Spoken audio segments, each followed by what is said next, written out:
Do you remember that night? They called. It said that Stacy hadn't got to work. There's already an aerial search going on. They found Stacy on the side of a road and a bunch of wildflowers. Instead of going to Stacy's wedding, now we're going to Stacy's memorial. She's buried in her wedding dress. She was really excited about getting married. She really loved Jimmy.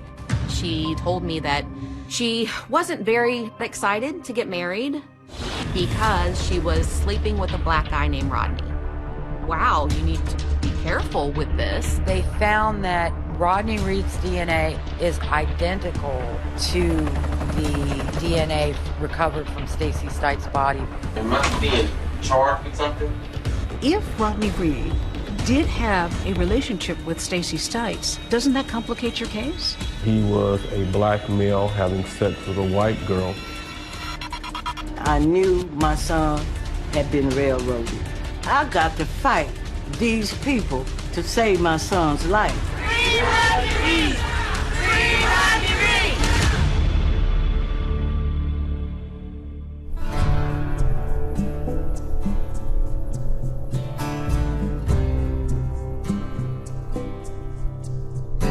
Bastrop, it's a typical small Texas town on the Colorado.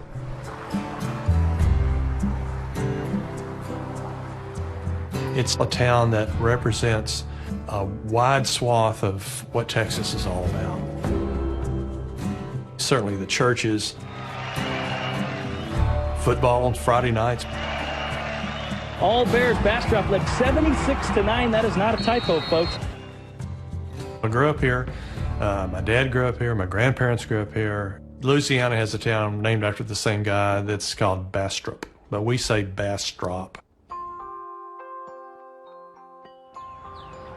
I'm a fifth-generation Bastropian.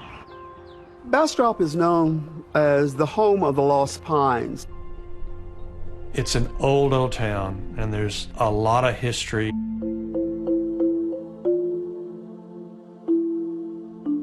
Bastrop was founded by immigrants from the southern United States. They brought enslaved African Americans with them. In the days of segregation, we as African Americans provided jobs for one another. We had our own barbershops, restaurants. The class of 1970 was the first fully integrated class in Bastrop High School.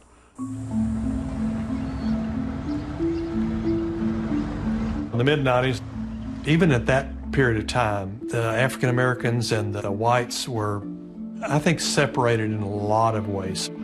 Interracial dating in Bastrop in the 90s existed, but it was something that was hidden and it was dangerous.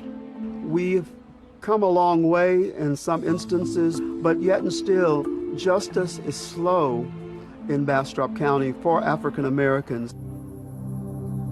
This morning, 19-year-old Stacy Lee Stites was reported missing. Family members came from all corners of Texas to comfort Carol Stites. She lost her youngest, Stacy Lee.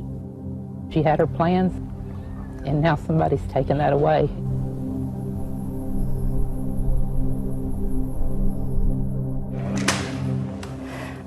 I think you just about got it. Where am I? You're in the far end there. Yes, yeah. Gravity take hold. There you go. Yep. It's been 24 years Yes. since you lost your daughter, Stacy. Tell me a little bit about Stacy. Stacy was your youngest of 5. I found out that I was pregnant with Stacy, and I had cancer at the same time. And so I put off any drugs or any chemicals to keep that child alive until I had her, because that soul was more precious to me than mine.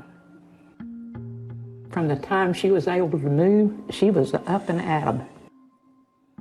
She was like the white tornado. That's exactly what they called her when she was little. She was into everything and did everything and friends with everybody. I was friends with Stacy in high school. We were involved in some church groups and sports together. She was just kind of like a sunflower, sunshine. She was funny. She was always cracking jokes. She didn't really take a lot of things seriously. She was always in the moment. She was looking for what everybody does, young love. Go away. Stacy lost her father as a child, and apparently it had quite an impact on her. According to friends and family, she seemed to lose her way for a while. She ended up pregnant. She was 15. Yes, devastating. It took 2 of my daughters to get me in a room upstairs by myself to let me know what had gone on. She did decide to give the baby up for adoption.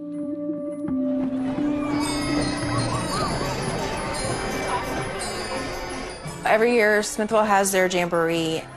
That's where Stacy met Jimmy Fennell.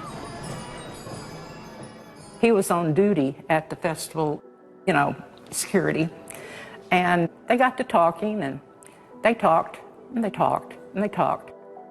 Pretty soon, he was hanging around the house, and they talked and talked. What did you think of him?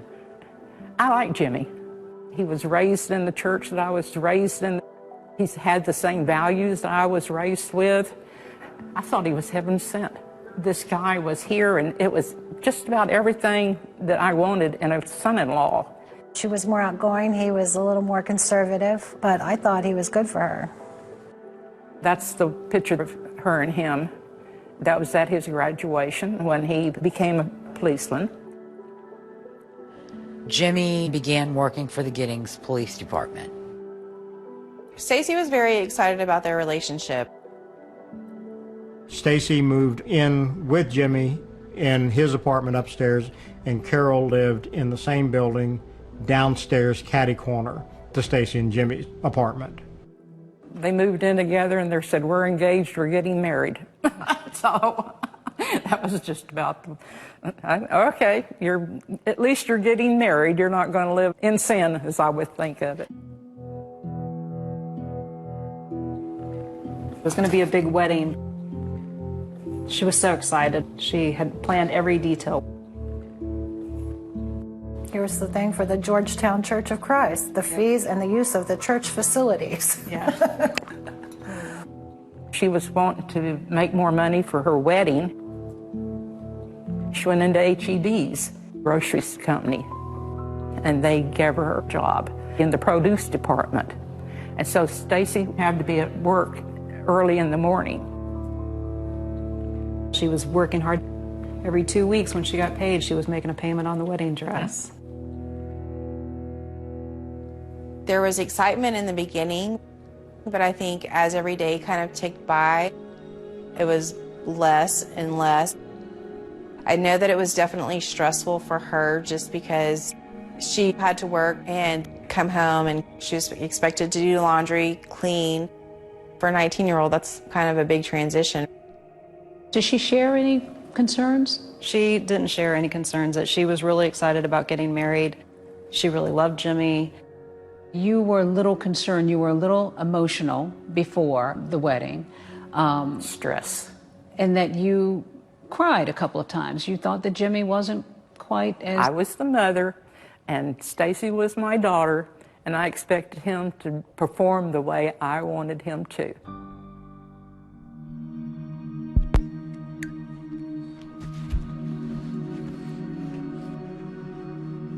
My name is Athena, and we were besties, high school. This is going back in time. Oh, wow. Stacy called me and told me that she's getting engaged and getting married. And Stacy never sounded like a giddy girl in love. She sounded giddy about her wedding and planning her wedding and making things for her wedding. But she never talked about Jimmy. I think that she started seeing sides of Jimmy, that he was very possessive, and it was kind of his way or no way. And I don't know that she was necessarily comfortable with that, so I think that they started butting heads. Tell me, Carol, when you got the call. HED's called. It said that Stacy hadn't got to work. That's the first inkling that something is wrong. We didn't know what to do. We made flyers and started walking door to door, hoping that we could find her alive.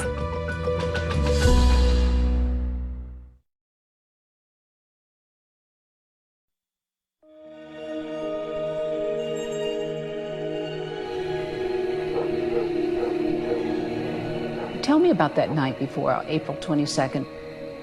Do you remember that night? It was normal, everyday evening stuff. This voice that I've heard all my year, and it makes me sound a little nuts, and I call it the Holy Spirit, all my life that I've had guide me. It said, you did a good job, and now your job is done. How do you tell your daughter that the thoughts in your mind was, if you was to die today, I can never be more proud of you? How do you tell that to someone?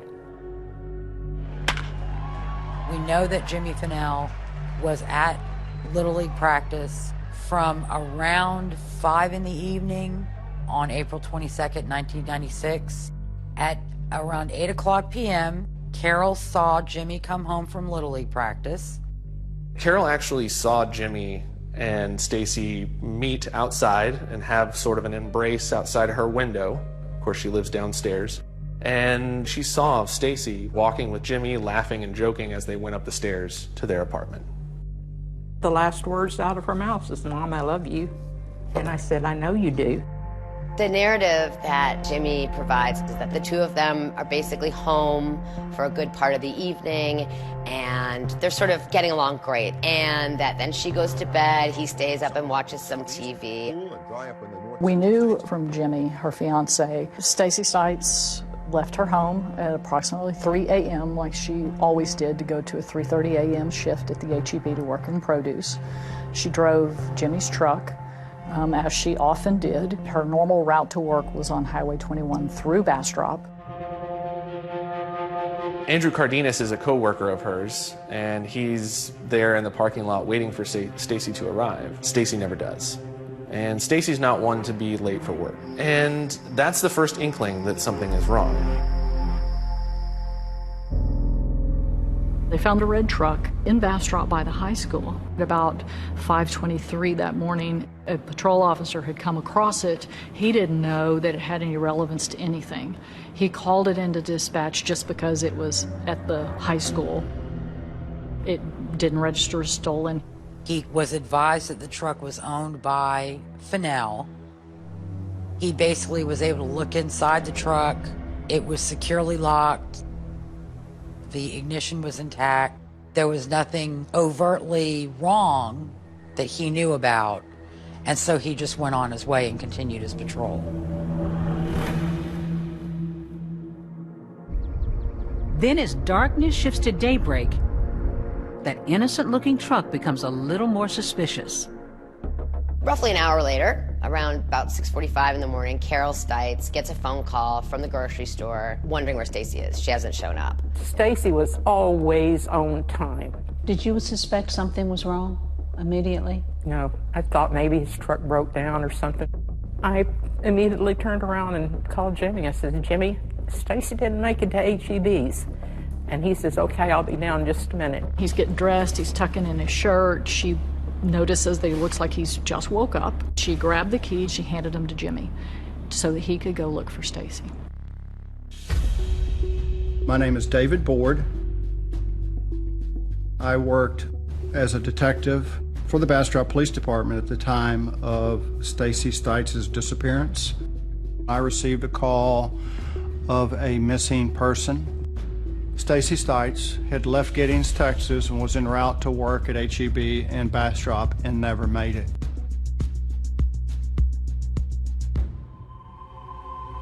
When the call comes in that Stacy's didn't make it to work, then dispatch and the patrol officer had sort of a uh-oh moment, and they went back.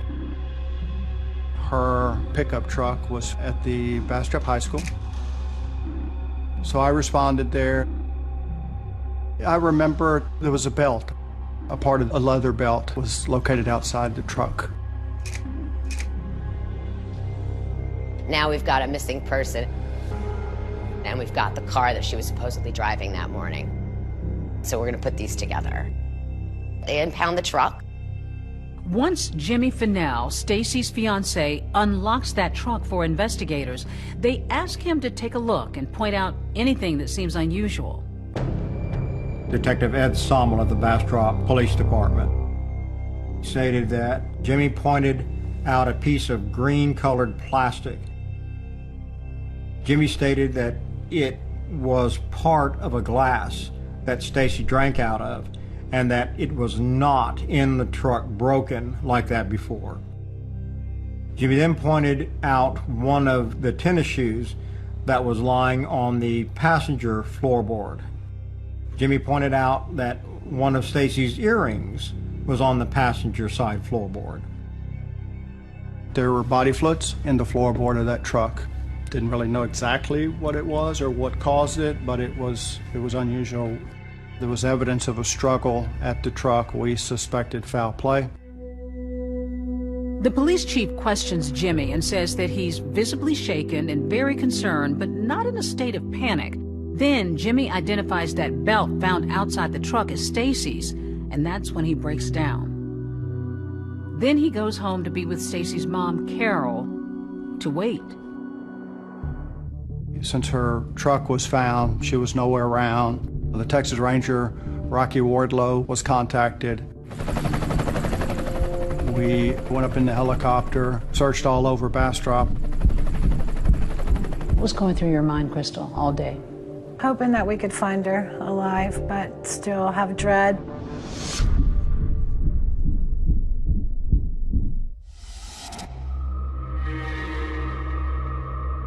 Stacy's body isn't discovered until about 3:30 that afternoon, alongside of a dirt road kind of out in the county.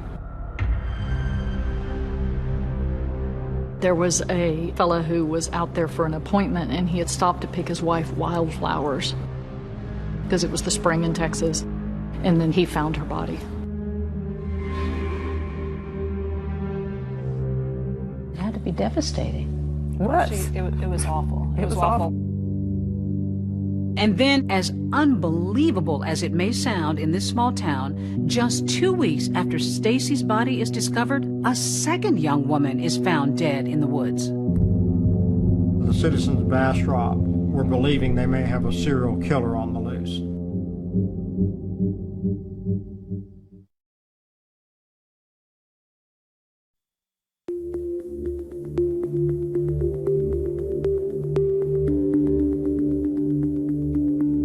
They found Stacy on the side of a road and a bunch of wildflowers. It had to be devastating. It was. It was awful. It was awful. My memory of that is my mom just sitting in her chair, just, my baby, my baby, my baby, my baby.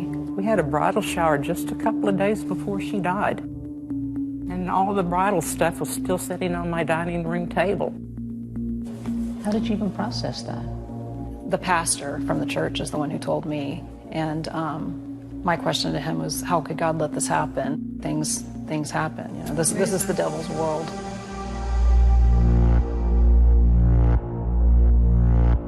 When the DPS crime lab arrives, this is an impressive vehicle that comes down this dirt road in the middle of a pine forest.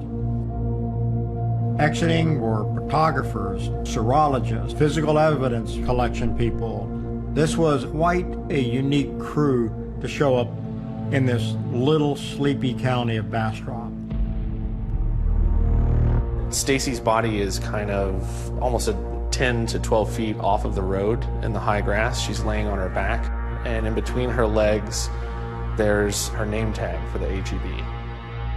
And she is missing a shoe from the foot that we found the shoe in the truck. That seems to be the shoe that she's missing. The interesting thing about that is her sock that's revealed underneath is completely clean, so it doesn't look like Stacy walked to this location. It looks like she was carried to this location and placed, meaning dumping a body. The way she was clothed, what she'd been doing, how her zipper was broken from being pulled apart, about all of the things that told us this was a classic rape case. There was what appeared to be the mate of that black woven belt that was found in the high school parking lot, laying on the side of the road. So this scene is now tying to the high school parking lot. It was a braided leather belt that had been busted. It would appear to me that it was leather, and that for it to break, it would have had to have a tremendous amount of force pulling on it. It was enough force on that belt around Stacy Stites' neck to kill her. Stacy Stites was strangled to death. The only prints that they were able to lift from the inside of the truck that were readable prints were Stacy's and Jimmy's. And yet, since that was his truck, his fingerprint being in that truck is not evidence of him perpetrating the crime. Jimmy Fennell was absolutely considered as a suspect. Anytime a woman is murdered, the significant other is and should be one of the prime suspects. Around the time of Stacy's death, another woman by the name of Mary Ann Alt was also found dead. A man named David Lawhon had confessed to her killing, and there was some talk that he might have been responsible for Stacy's death. We knew about that case, and I know that it was definitely a consideration that there might have been a serial murderer up there. There are some similarities between the Stacy Stites case and the Mary Ann case. Mary Ann Alt is a little bit older than Stacy Stites, but in both a truck is used, and in both a body is dumped, and in both a earring is an important piece of evidence.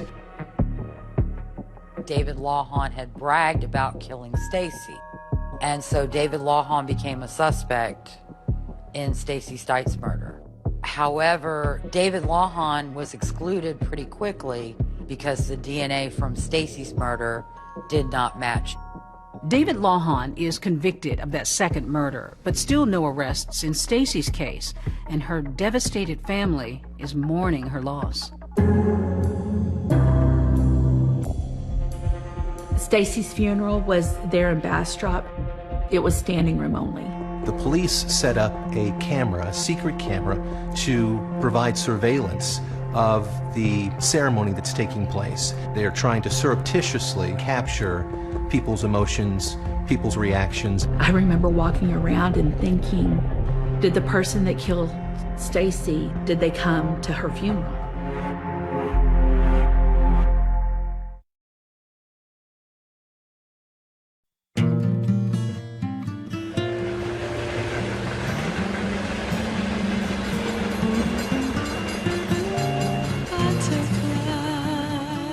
There are very few murders in Bastrop, a sleepy little southeast Texas town. Broken wings. And this one to be a young girl who went to high school, played sports, was active in her church. This would be the last person most people would believe would be involved in a crime.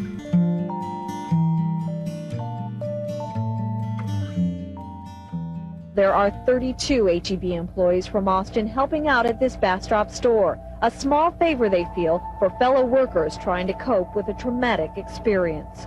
Very sad for what happened. Almost all of the more than 100 workers from this store are attending the memorial service for Stacy Stites.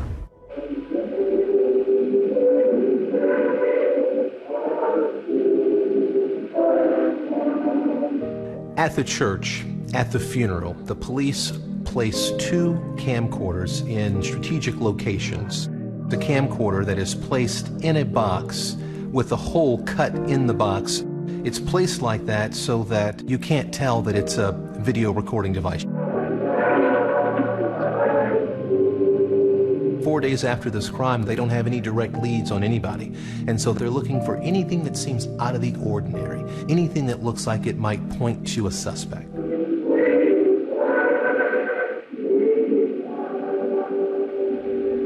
We were supposed to be getting together for a wedding in a few weeks. Instead of going to Stacy's wedding, now we're going to Stacy's memorial. It was devastating to all of us, including Jimmy. He was definitely a man who had just lost his fiancée. Jimmy went over to the coffin, and he had the wedding ring in his hand, and he put the wedding ring on her finger. Goodbye. Yeah, told her goodbye. It was devastating. And she's buried with that wedding ring, and she's buried in her wedding dress. And she worked hard for that wedding dress, and we all decided that that's what she should be buried in. There was a graveside service, and what seemed unusual to me at that service was just that Jimmy, her fiance, really didn't show a lot of emotion at all. Of course, everybody grieves in their own way. Now today, Stacy's mother and sisters say they have always believed that Jimmy was innocent. But at the time, Stacy's sister Crystal was so concerned about Jimmy's behavior that she hired a private investigator and even made a list of his questionable behavior. You kind of want to suspect the people nearest to her, and then you try to figure it out in your head of what happened and how did it happen. But once we knew that she had been raped, our emotions were like, it had to be somebody else. We did not believe that Jimmy had hurt Stacy at all. In fact, Jimmy himself even later talked about the pain he was feeling over Stacy's death. It's going to be with me forever. I'll think about it, it'll be there. There's no way it's going to go away. So Karen Blakely was the lead DNA analyst who processed the crime scene. She makes a telephone call to Rocky Wardlow, the lead investigator on the case. Karen Blakely told him the semen was deposited at the same time as the death. Essentially, she told him the rape happened at the same time Stacy died. It meant that Rocky Wardlow had the smoking gun. It meant that all he needed to do was to find the depositor of the semen. He is simply looking for a DNA match. Investigators obtained reference samples from 28 men who had some part in Stacy Stites' life. Acquaintances, friends, co-workers. Not one of them is a match, not even her fiancé, Jimmy Fennell. So the police are wondering, is there some other explanation? What if Stacy had been cheating? Could that be a motive for Jimmy Fennell to kill her? It was hard having the finger pointed at you. It was hard for them saying that, yeah, you killed Stacy, your fiance, that you did it because of these reasons, you know. But, you know, I kept in my mind that I didn't do it. Bastrop County Sheriff's Office. There's a recorded phone conversation in which a woman calls in anonymously and claims her son was having an affair with Stacy. I think Stacy was having a liaison. Okay, I'm almost positive of it. I mean, we've all kind of assumed that. Who has a motive for this? Well, at this point, the boyfriend does. That's right. That's the prime suspect. The person that we're trying to find is a liaison. For the longest time, we've had our suspicions. Okay? The woman refuses to provide her son's name, although subsequently he was identified and he was ruled out. And as the call continues, you can hear the investigators' frustration. It's been 4 months, and this investigation is going nowhere. See, at this point, we're stymied. We've hit a brick wall. I have to look at Stacy Stites' mom at least once a week, every day, in the face, and it makes me not want to answer the phone because I know it's her, and I know she wants me to tell her something, and I have nothing to tell her.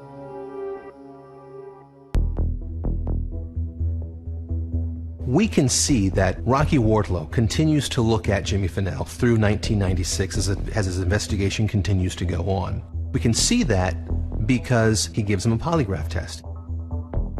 One of the questions asked Jimmy was, did you strangle Stacy? Jimmy answered he did not. Another question asked Jimmy was, were you involved in the death of Stacy Stites? Jimmy Fennell stated again he was not. The examiner determined that Jimmy was deceptive in these two answers. Jimmy, in defense of himself, said that he was emotional, that all he could visualize in his mind was her lying deceased in the casket. So it didn't concern you at all that he seemed to be deceptive on the polygraph test? No. Nah, I think we would talk about it and think that he was just upset. I think he felt bad that he didn't get up and take her to work that day.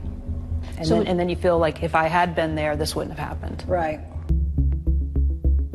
What was it that led them to eliminate Jimmy Fennell? Because of the logistic problems. Jimmy's truck was found in Bastrop, and he was home in Giddings, which is some 30 miles away. And so that was the problem, is that law enforcement could never make it make any sense that Jimmy had any involvement in this, because they couldn't figure out how he ever could have gotten back home. Unless he had a friend who might have given him a ride. The investigators, the Texas Rangers, explored the possibility that somehow maybe someone had helped him, and they could never find anything or anybody that credibly could have helped him. They looked at the mileage on the different patrol vehicles there at Giddings PD where he worked to see if there was any of those that were off, and there weren't. They looked at whether there were bus fares for people that night, and there weren't any. They looked at cab fares to see if there was some way he could have taken a cab. Jimmy Fennell himself has always insisted that he is innocent. They thoroughly vetted all the evidence they had, and they cleared him.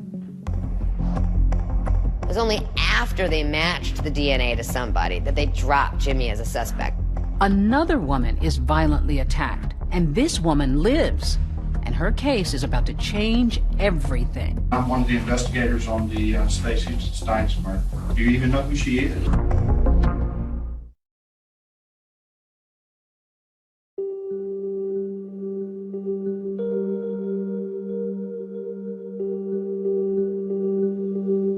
Stacy's murder goes unsolved for nearly a year. The cops are ostensibly looking at Jimmy and maybe in a couple other directions, but nothing's really happening. 1996 was an election year. Richard Hernandez won the position of the Bastrop County Sheriff. Hernandez announced that he would solve the murder of Stacy Stites within 6 months of taking office. Richard Hernandez seizes on the Stites case, and this investigation begins to speed up. Wardlow is looking for a DNA match. That's the smoking gun. Linda Schluter was another woman who was about 19 who had been abducted and beaten. Linda Schluter was at this payphone in Bastrop, and there's a man who's kind of bothering her. And he picked up the payphone next to the payphone I was on. He proceeded to ask me if he could get a ride. And he said, "I'm gonna freeze to death." I felt bad. So I said, "Fine, I'll give you a ride." Once we took a ride on Main Street, he started to get out, and he got back in really quick, and he said, "Don't I get a hug?" And the next thing I know, he grabs me by the back of my hair with his left hand and proceeds to slam my face into my steering wheel. There's an incredible fight happening in the car. She basically gets away, and this guy takes her car and drives and then sort of crash abandons it somewhere down the road. Deputies arrived, took her into Bastrop. They photographed her injuries. They took a statement. I described the man that I gave a ride to. The police automatically knew who he was. They presented 6 African Americans on a piece of paper. This is the one who attacked me. The police told me that his name was Rodney Reed. Mr. Reed was arrested, and later he was released without posting a bond. He was just released. The way in which Linda Schluter was attacked really lent itself to the police narrative of how Stacy Stites was attacked. Rodney Reed surfaced as a suspect wholly and exclusively because he tried to abduct Linda 6 months after Stacy's murder, and a detective told the ranger about the case, and the ranger said, "Oh my God, that sounds like the Stites case." Rocky Wardlow, the lead investigator from the Texas Rangers, he's wondering, do we have Rodney Reed's DNA on file? And it turns out they did have a sample of Rodney Reed's DNA in the system. Because he had been involved with a woman in 1995 in some sort of a relationship. and she alleged that Rodney Reed had sexually assaulted her in her apartment. I responded and conducted a crime scene investigation. She ultimately declines to pursue charges against Reed, and that case is kind of dropped, but the police retain this biological evidence.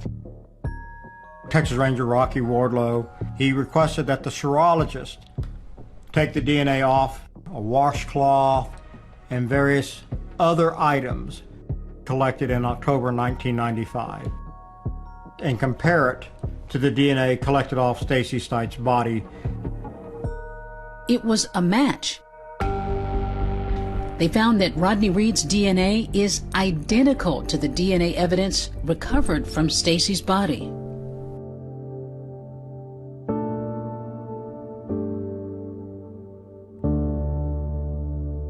My name is Sandra Reed, and I am Rodney Reed's mother. Richard Hernandez, the sheriff, and the city police came to the house, and I knew Richard before he even became sheriff, and they were looking for Rodney.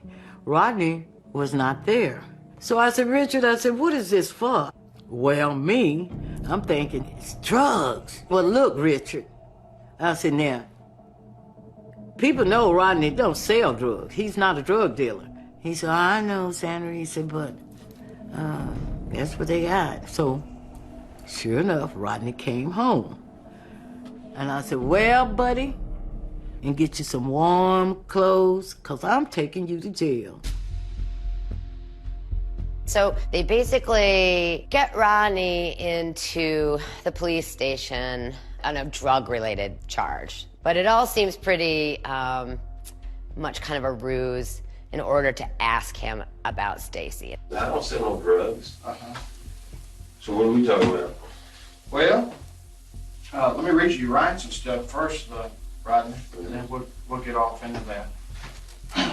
Oh, so what we're talking about is different than what...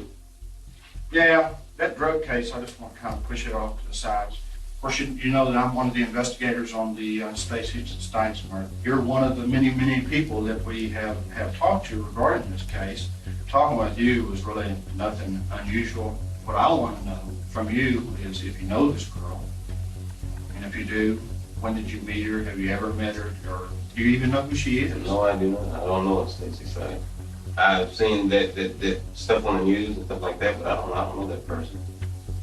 Never dated her? No, I haven't.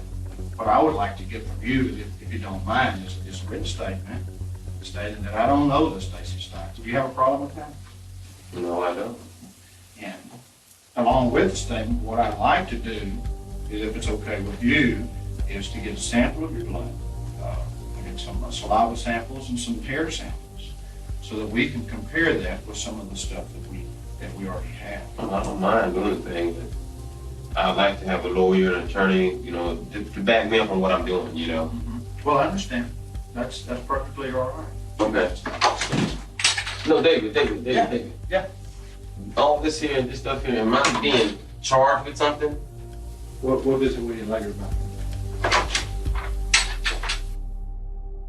By the time the questioning is over, Rodney is charged with the murder of Stacy Stites. He stated that he was afraid. He was aware that Stacy was dead, and he was a black male having sex with a white girl in Bastrop. Stacy Stites was white. Rodney Reed was black. Rodney lived in Texas long enough to know what that meant. This case is about to draw big attention to the small town of Bastrop. He has some high-profile names coming to his defense now. And spark what many believe will be a long road to justice.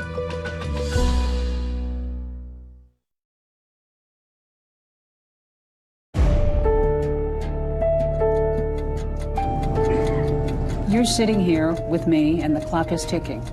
To put them to death for something that they know that they did not do. I got to fight to save my son's life. How can you tell your daughter, if you die today, I can never be more proud of you?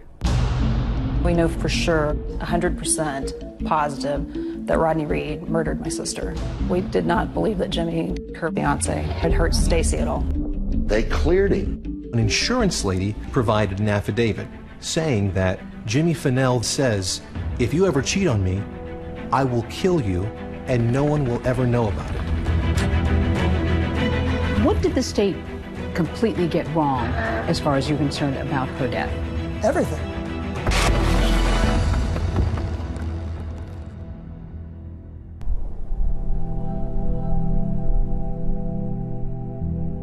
Morning, investigators charged 29-year-old Rodney Reed of Bastrop with capital murder in connection with the death of Stacy Stites. When it came out that the person arrested for Stacy's death was tied to DNA, the citizens of Bastrop County would believe that they actually caught the killer. Rodney Reed was charged with sexual assault, kidnapping, and murder of Stacy Stites. With those two enhancements of a kidnap and a rape, where it resulted in a death, it became a death penalty case. Rodney Reed, around that time frame, he was in his late 20s. He was fairly well known around town. In April of '96, he is doing some work at a Super S in Bastrop. Rodney's achievements in sports were phenomenal. He really excelled in boxing. He was a contender in the Golden Gloves. But Rodney Reed also was a free spirit. He had some run-ins with the law. He wasn't a choir boy.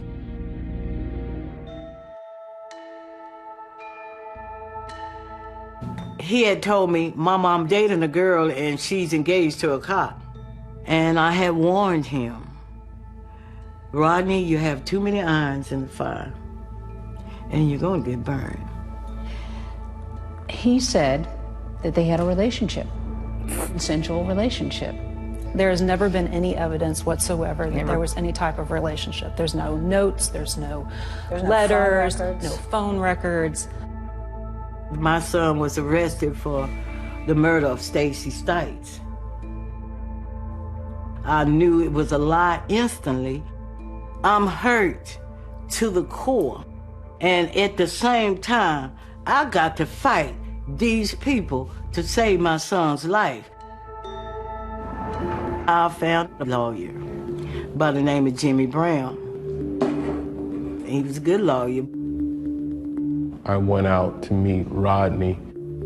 I knew that he initially denied knowing Stacy, and I asked him about that. Rodney stated that he and Stacy were having sex. Stacy would pick him up at various locations, one being the H-E-B parking lot. It wasn't boyfriend, girlfriend, it was purely sexual. He was aware that she was dead and that he was a black male having sex with a white girl in Bastrop. He stated, quite honestly, that he was afraid. I did tell the family, you're going to need resources to get experts. Rodney Reed's family is not wealthy, and they're going to need at least $50,000 to retain an attorney. And very shortly, it becomes very obvious that the Reed family is not going to be able to raise the money.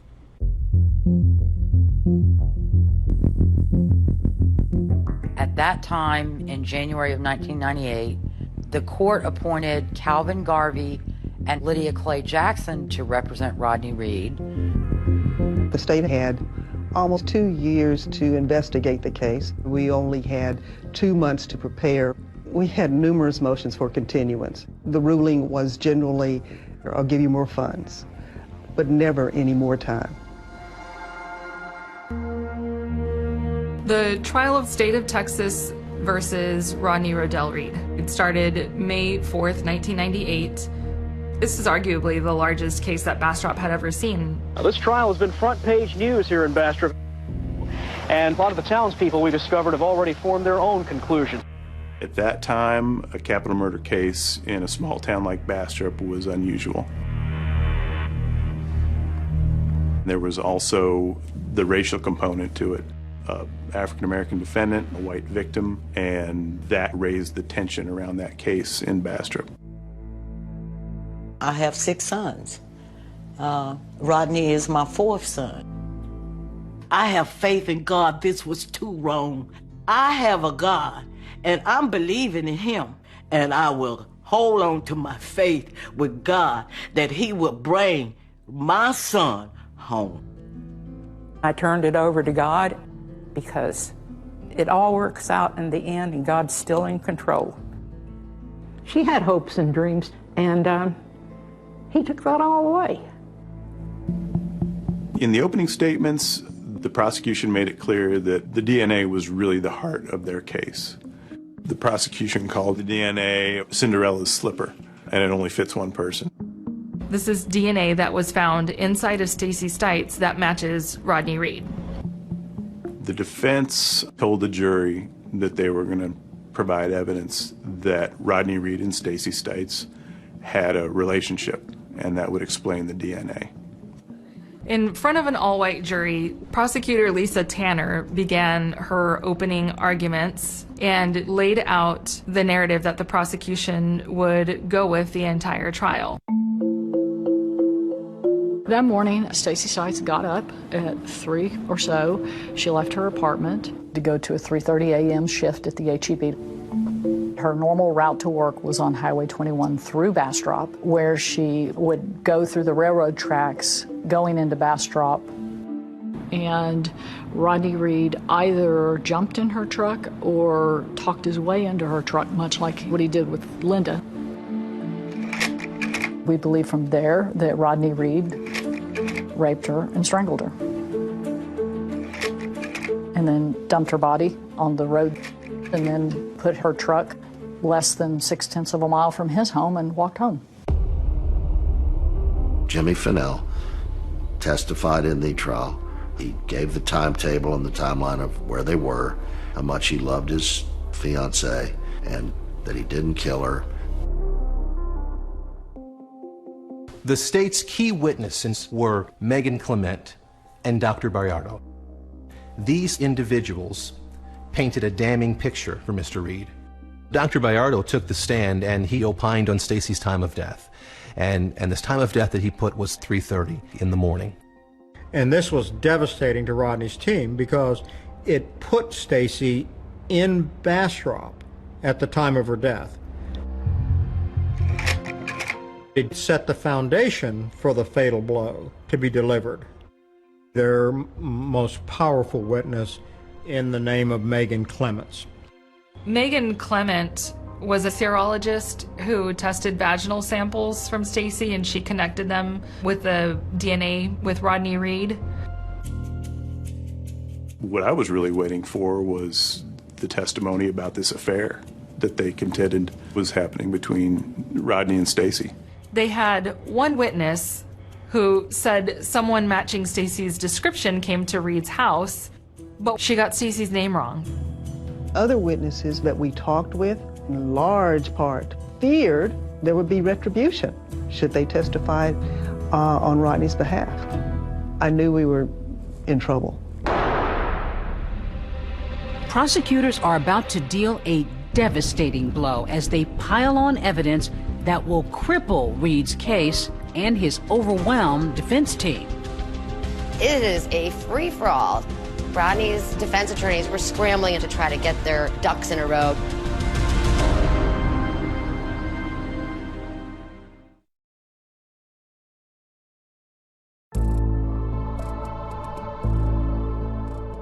The trial really seemed like the prosecution show. They had their DNA evidence. They brought out their specialists. The linchpin of the whole case for them was they had Rodney Reed's DNA inside Stacey Stites. The big weakness in the defense's case was after they told the jury they were going to show evidence of this affair, they weren't able to produce witnesses to testify about it. When the prosecution came over to the jury and said, the secret affair between Rodney Reed and Stacey Stites was so secret that Stacey didn't even know it existed. I think that really sold the jury. After less than a day of deliberating, All of the 12 jurors came back unanimously, and they decided that Rodney Reed was guilty of the capital murder of Stacey Stites. It was not an easy decision. It was very hard. There was a lot of pressure. We considered all the facts, and I believe that justice was done. With 12 white jurors, this is something that you expect.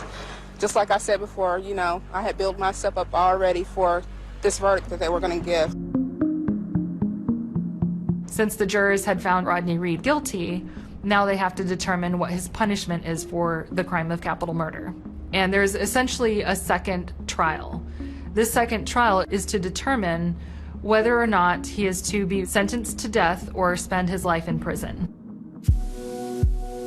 During the punishment phase, the prosecution can bring up anything about your background, prior bad acts, accusations, things that haven't even been proved in court, to try to convince the jury that you deserve death. The lawyers for the state bring in unadjudicated rape allegations that they say Rodney committed, but was never charged with until after he is going on trial for Stacey's murder. But the defense said they didn't have time to investigate the claims of any of these witnesses.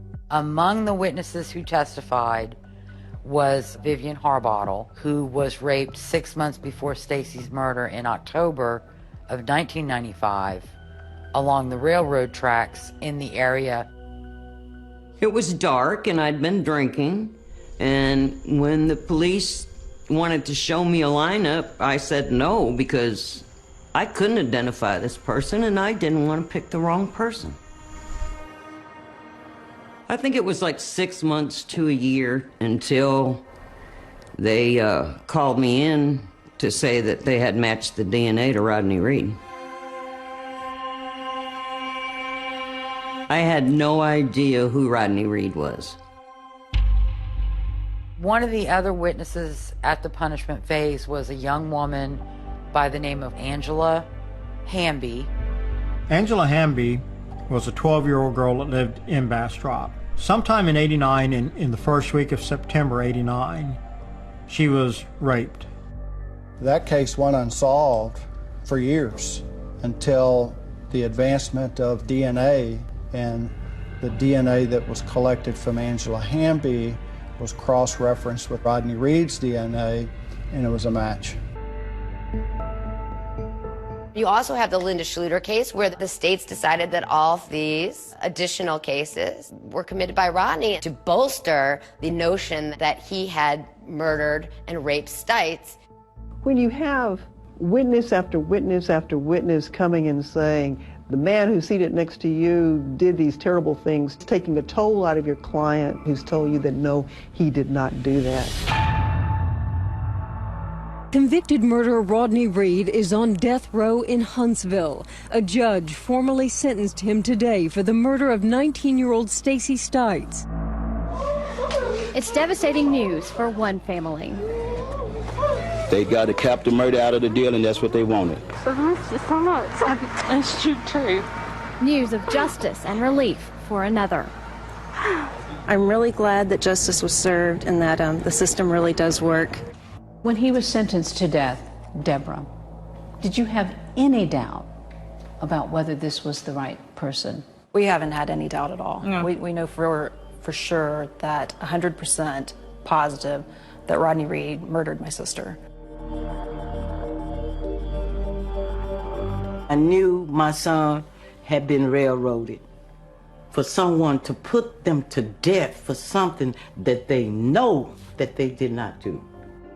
Once a defendant is sentenced to death in a capital murder case, the state will pay for all of his appeals up to his exoneration or execution. If you look at the entire universe of what has come up as evidence since Rodney's been convicted, you get a very disturbing picture. While Reed is appealing his death sentence, some startling claims emerge from a Texas Rangers investigation into Stacey Stites' former fiancé, Officer Jimmy Fennell. I just got raped by a cop. I need you to call. Are you there with him?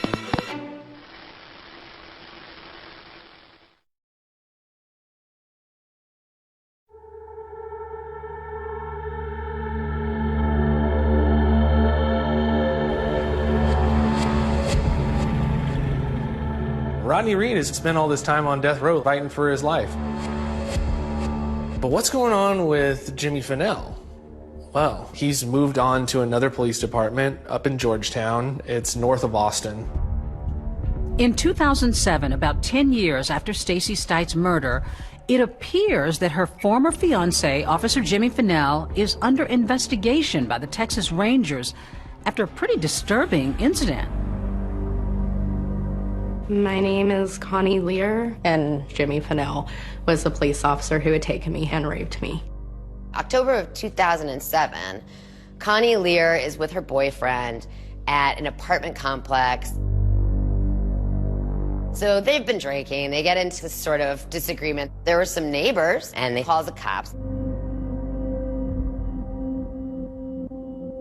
The cops showed up, one being Jimmy Finnell, Jr., and separated us so that they could figure out what was going on. The police end up arresting her boyfriend. According to police reports, Sergeant Finnell ends up telling one of the other officers that he was going to try and get intelligence from her.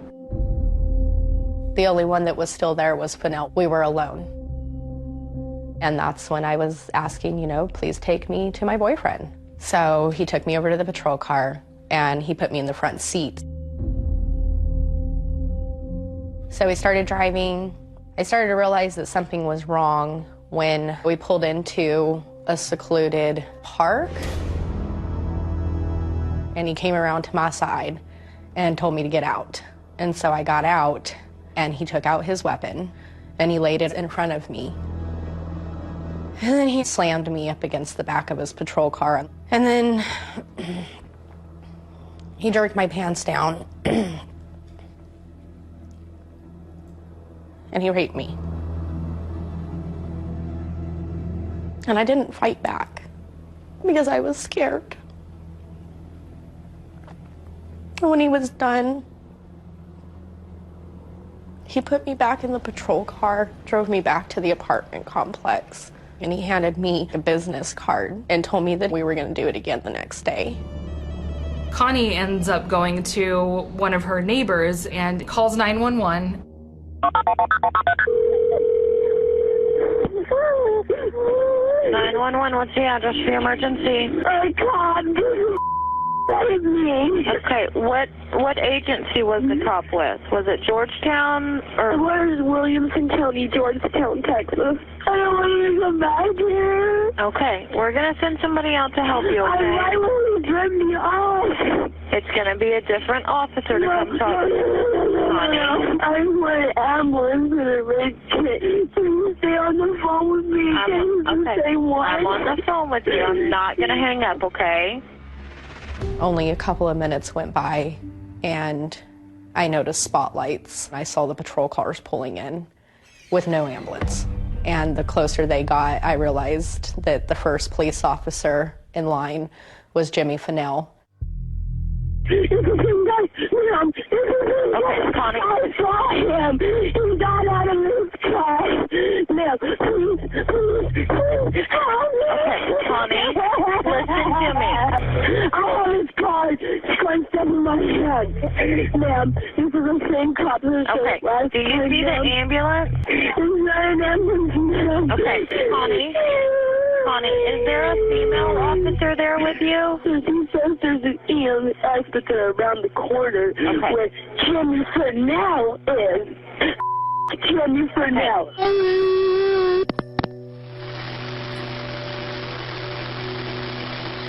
And according to what one of the other officers wrote in his report, Sergeant Finnell tells an officer she's claiming that I raped her.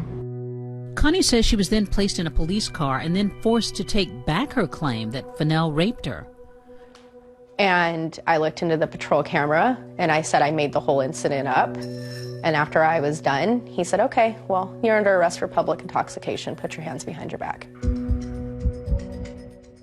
After Lear was taken to the Williamson County Jail, she called 911, and she got the attention of the sheriff's office and the Texas Rangers. A criminal investigation was opened that same day. Connie Lear was released from jail and taken to a hospital for treatment. The charge against her was dropped. A few days later, formal charges were filed against Jimmy Fennell. Jimmy Fennell Jr. now faces charges of sexual assault, kidnapping, improper sexual activity with a person in custody, and official oppression. You know, if he got convicted on all of those charges, Jimmy would face more than 99 years in prison. Instead, he pleaded guilty to 1 count of improper sexual relations with a person in custody and 1 count of kidnapping. He was sentenced to 10 years in prison. I mean, the mugshots of Jimmy Fennell make him look like a monster, but up close and personal, just a likable country boy. In no way am I denying that he committed a crime, because there was misconduct that he admitted and took responsibility for. The DA never talked to me about plea agreements. That wasn't their choice to be made, that was mine. After Jimmy Fennell goes to prison, it's discovered that he was the subject of several internal affairs investigations that involved allegations of sexual assault and misconduct. According to police reports, he had this pattern of targeting certain women, and it seemed like he was really targeting women who were vulnerable, and he would use those as leverage to get them to do sexual acts with him. Jimmy Fennell's defense attorney, Robert Phillips, told ABC News that authorities apparently thought so little of these extraneous offenses that none of them were ever prosecuted, nor did these women ever testify in court.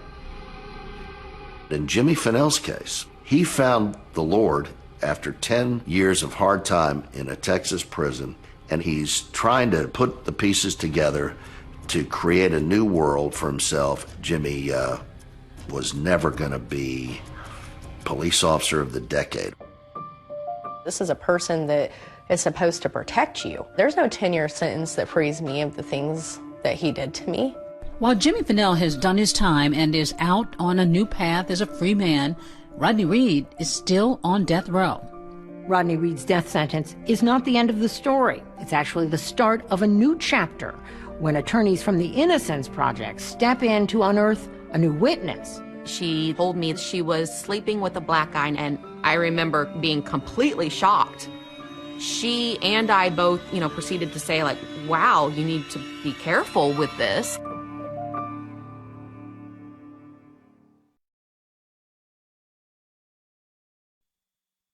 Open the eyes of my heart, Lord. Open the eyes of my heart, Lord. Open the eyes of my heart, I want to see you. Open the eyes of my heart, Lord. Open the eyes of my heart, I want to see you. Lord, I want to see you. I want to see you. See you high and lifted up to see you. Well, I think it's pretty hard for an African-American man to be accused of raping and murdering a white woman in the state of Texas, be found guilty, and not receive the death penalty.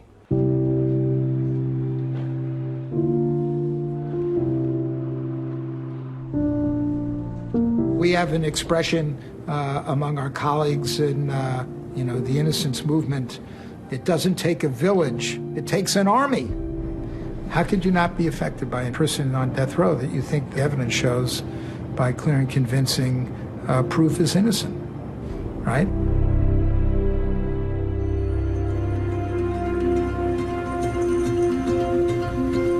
What I spend my time doing is calling individuals who may have information from that time back in 1996 who are willing to come forward. It's an enormous challenge. We are in a position now where 24 years later we're having to go out and try to speak to people and ask them about things they might have seen a quarter of a century ago.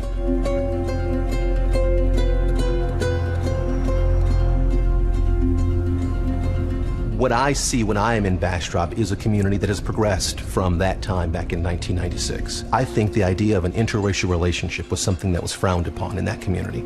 I think that's changed. You might recall that the jury was not convinced that there was a relationship. This was a very damaging, even devastating part of his trial. Alicia Slater is a witness who worked at the HEB with Stacy, who has come forward talking about the relationship that existed between Rodney Reed and Stacy Stites. In 1995, Stacy and I worked together at HEB. She told me that she wasn't that excited to get married because she was sleeping with a black guy named Rodney. To hear that she was actually having an affair was shocking to begin with. She and I both, proceeded to say, like, wow, you need to be careful with this. Being an 18-year-old about ready to graduate high school, I didn't want to get involved. In a 2016 filing, the state contends that her account is patently unbelievable and that she failed to mention the secret affair when she spoke to police at the time of the murder. If Rodney Reed did have a relationship with Stacy Stites, doesn't that complicate your case? Well, sure. However, it's awfully hard to find this evidence credible that he miraculously has this secret affair with this girl, and somehow his semen hangs around for several days. Which science says it can do. There are exceptions. There are no absolutes in science. That's why you look at all of the extraneous evidence as well in conjunction with just the DNA. When you look at the actual police reports of the investigation, there was a lot of mistakes early on. One of the key mistakes from the first day, it is Murder Investigation 101 that you go to where the last person saw that victim.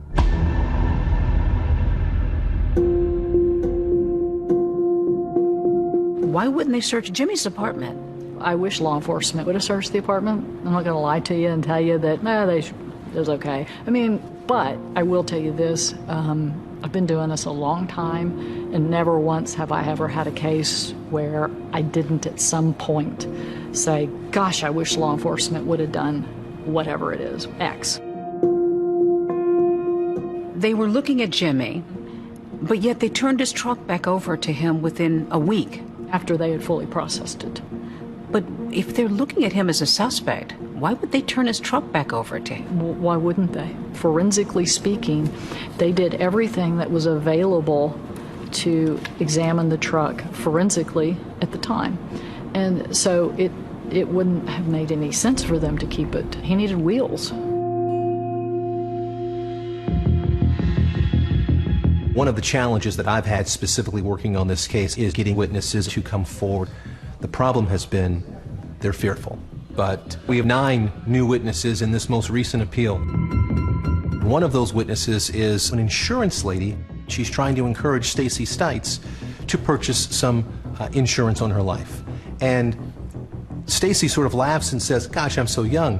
I have no need for insurance. And this insurance lady provided an affidavit saying that at that moment, before she can say anything more, Jimmy Fennell then says, if you ever cheat on me, I will kill you and no one will ever know about it.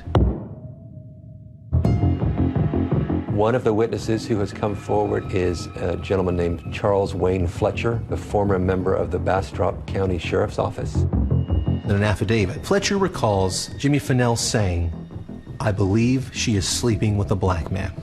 Keep in mind, the way that Mr. Fletcher tells the story, Jimmy Fennell used a racial slur, and he didn't say the word sleeping. And every time a new person comes forward, it's more colorful and creative than the last. I keep waiting for Mother Teresa to be the next witness from beyond the grave. It's just nonsense. He's not guilty of murder. He didn't do it, and the evidence shows that. In its response, the state argues that neither witness is believable because they waited so long to come forward. What did the state completely get wrong, as far as you're concerned, about her death? Everything. They were like, oh my God, this is way off. Rodney Reed has been on death row for more than 20 years. With just weeks to go before he was about to be executed, we traveled to Texas to hear his story. You're sitting here with me and the clock is ticking. Yes. You set to be executed?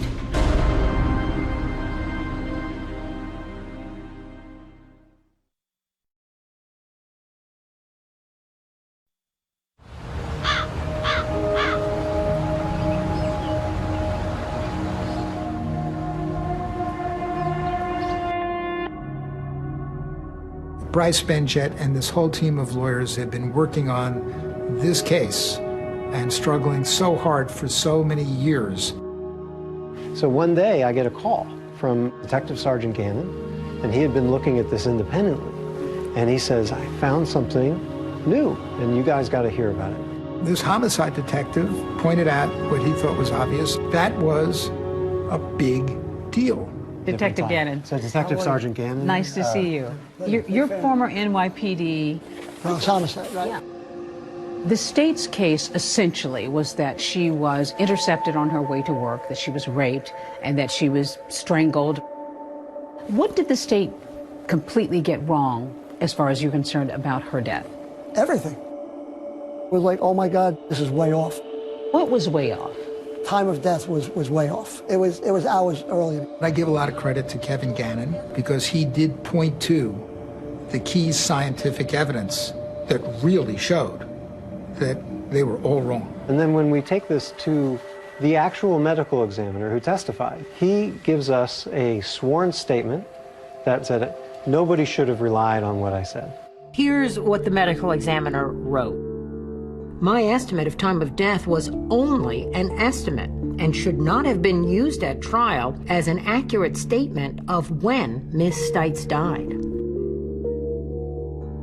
It's one of the great things about the system. In a way, you can go back to court, not as easily as it should be. If you can get the proof, you should be able to get an exoneration. Family and supporters of Rodney Reed gathered in the Bastrop County courtroom today.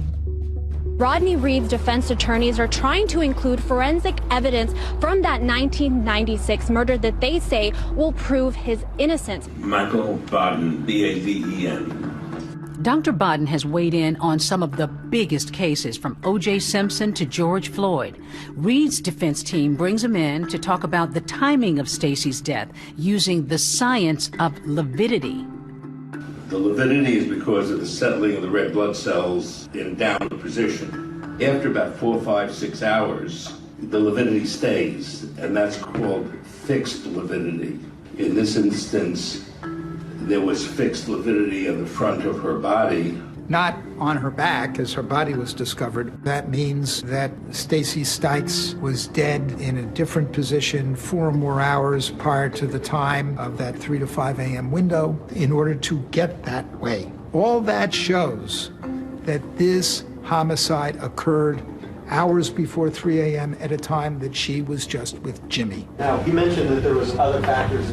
Yes, there was another, which is called classic sign of death, rigor mortis, which stiffening of the body. After somebody dies, it begins to set in where the body stiffens and contracts. And that process begins and goes through a period of about 12 hours and then begins to slacken. We have videotape of the body of Stacy Stites being examined, manipulated, and put into a body bag. That video shows that she can be put into that body bag and her arms folded. The rigor mortis was present but leaving the body.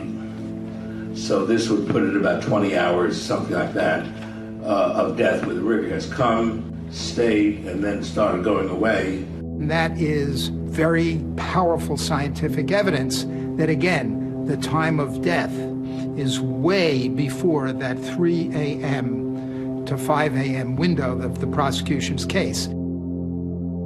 If she's killed at midnight and not 3 a.m., then Rodney Reed is excluded as the killer. So according to the defense's legal filings, the perpetrator then becomes Jimmy Fennell because he said he was in the apartment with her that night. No, not based on any of the credible evidence or physical evidence or forensic evidence.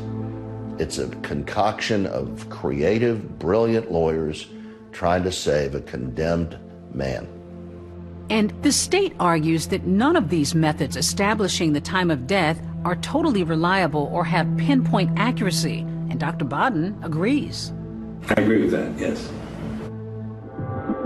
That concludes the hearing. We gonna win, Rodney. Love you, baby.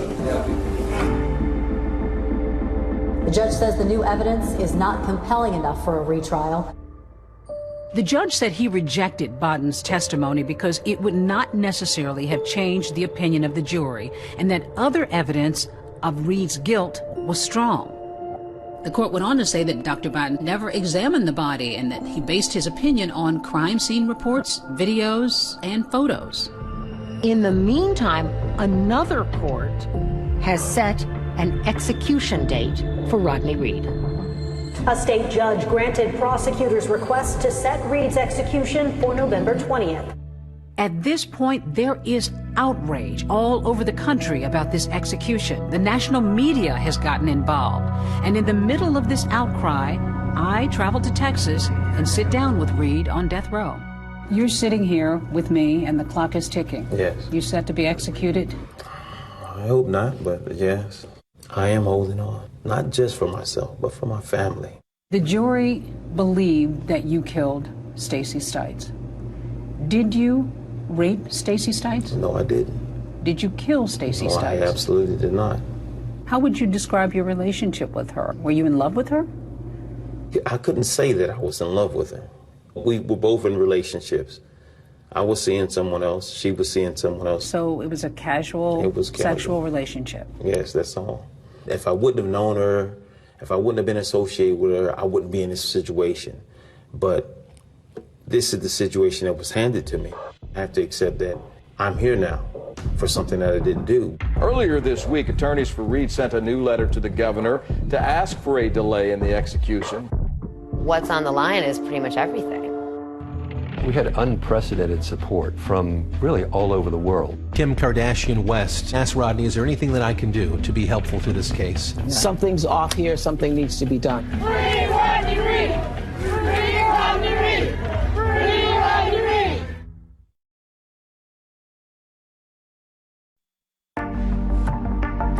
Free Rodney Reed! No! Free Rodney Reed! Free Rodney Reed! They've held dozens of rallies and protests. We had unprecedented support. I don't know if it's social media coverage or media coverage, but just the closer we got, the louder the noise. A rally outside the Texas governor's mansion. Something's off here. Something needs to be done. Breaking news this afternoon, Rodney Reed will not be executed next week. An indefinite stay of execution. A victory for death row inmate Rodney Reed in the fight to clear his name. The hearing coming up keeps on getting postponed because of COVID-19. The one thing I'm very confident about is that the more you look at it and the more you look at the forensic pathology and the science, it's clear and convincing evidence of innocence. Do I think Rodney Reed killed Stacy Stites? Yes. I do think that in our criminal justice system is not a perfect system, and that's one reason why I'm not a proponent of the death penalty. There is room for error. I have no doubt about his guilt. I have tried and tried to figure out somehow that Rodney Reed didn't kill Stacy Stites. I can't get there. And I've also tried to figure out how Jimmy, her fiance, could have done it, and I also can't get there. I have a son's life to save, and that's what I'm trying to do. That's what I'm doing. That's what I'm gonna do until I leave. I have to hold on to my faith and stand on this truth and the facts and thank the world. I thank the world for the support. I have so much support, and God knows I thank the whole world. But leave me alone with my pain. And what do you say to people who say that this case may be a miscarriage of justice? I find that people that have not heard all of the evidence. What upsets you most? Trying to defend my sister. And the lies told about her. While Carol's daughter was a teen mom, she made a tough decision to give up her baby girl for adoption. Stacy Stites' child is now a 26-year-old mom of 2. My oldest is Stacy Lee. She's named after Stacy. I wanted her legacy to live on. She has grandchildren that she never will get to meet. The only reason I'm doing this right now is I think we really have a shot of getting this across, that Stacy was human and all she wanted to do is get married and have a baby.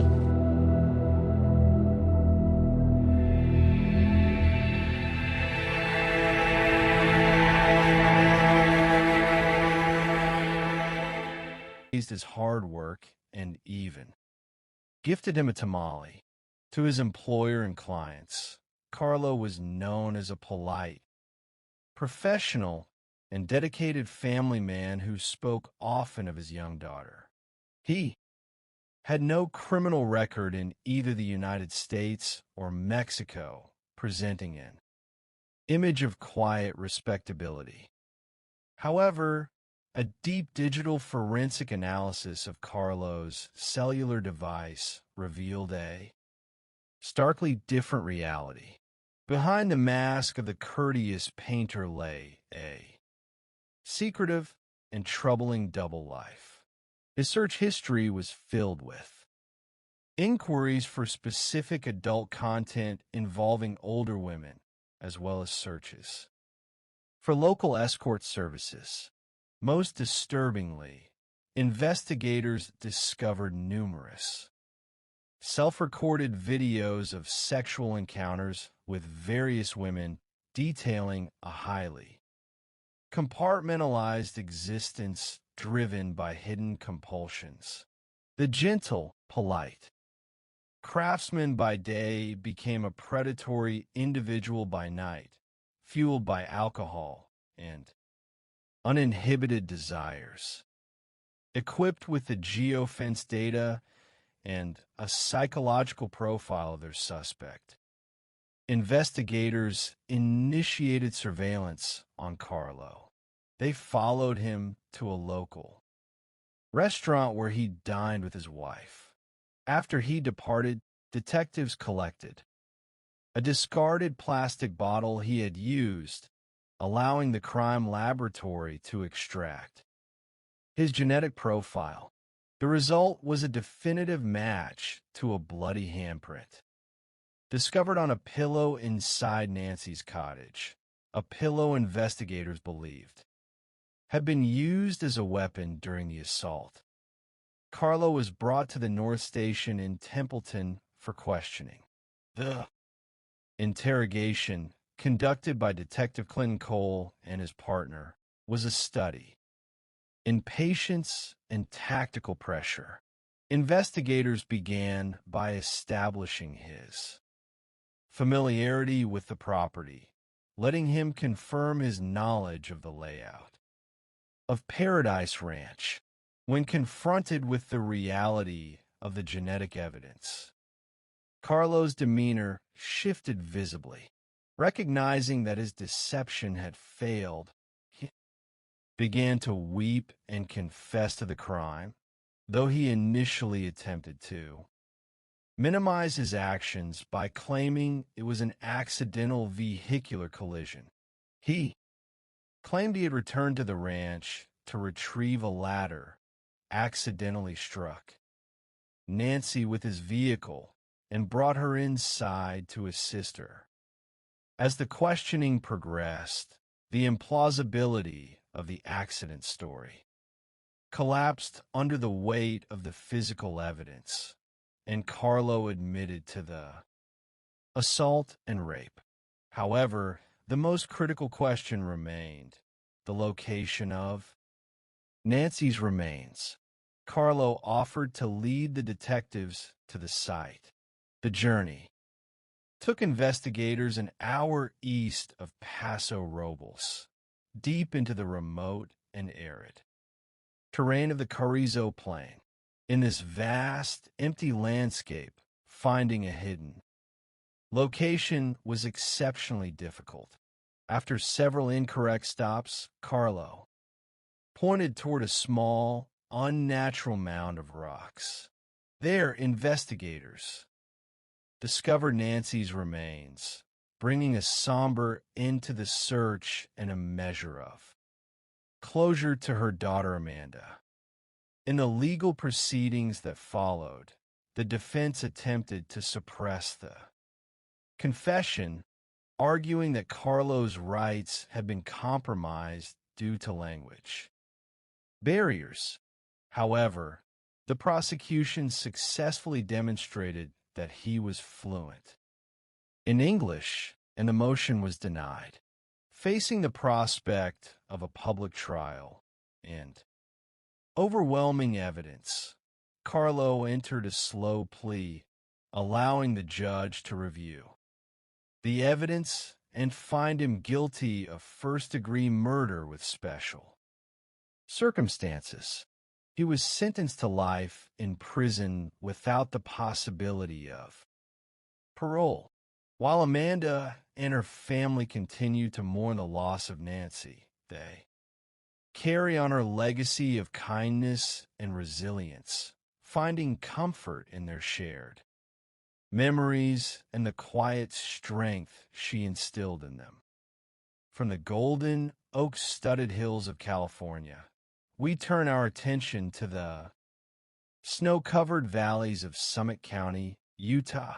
Here, in the affluent mountain communities of Heber City and Park City, we encounter another study in dual lives and calculated deception.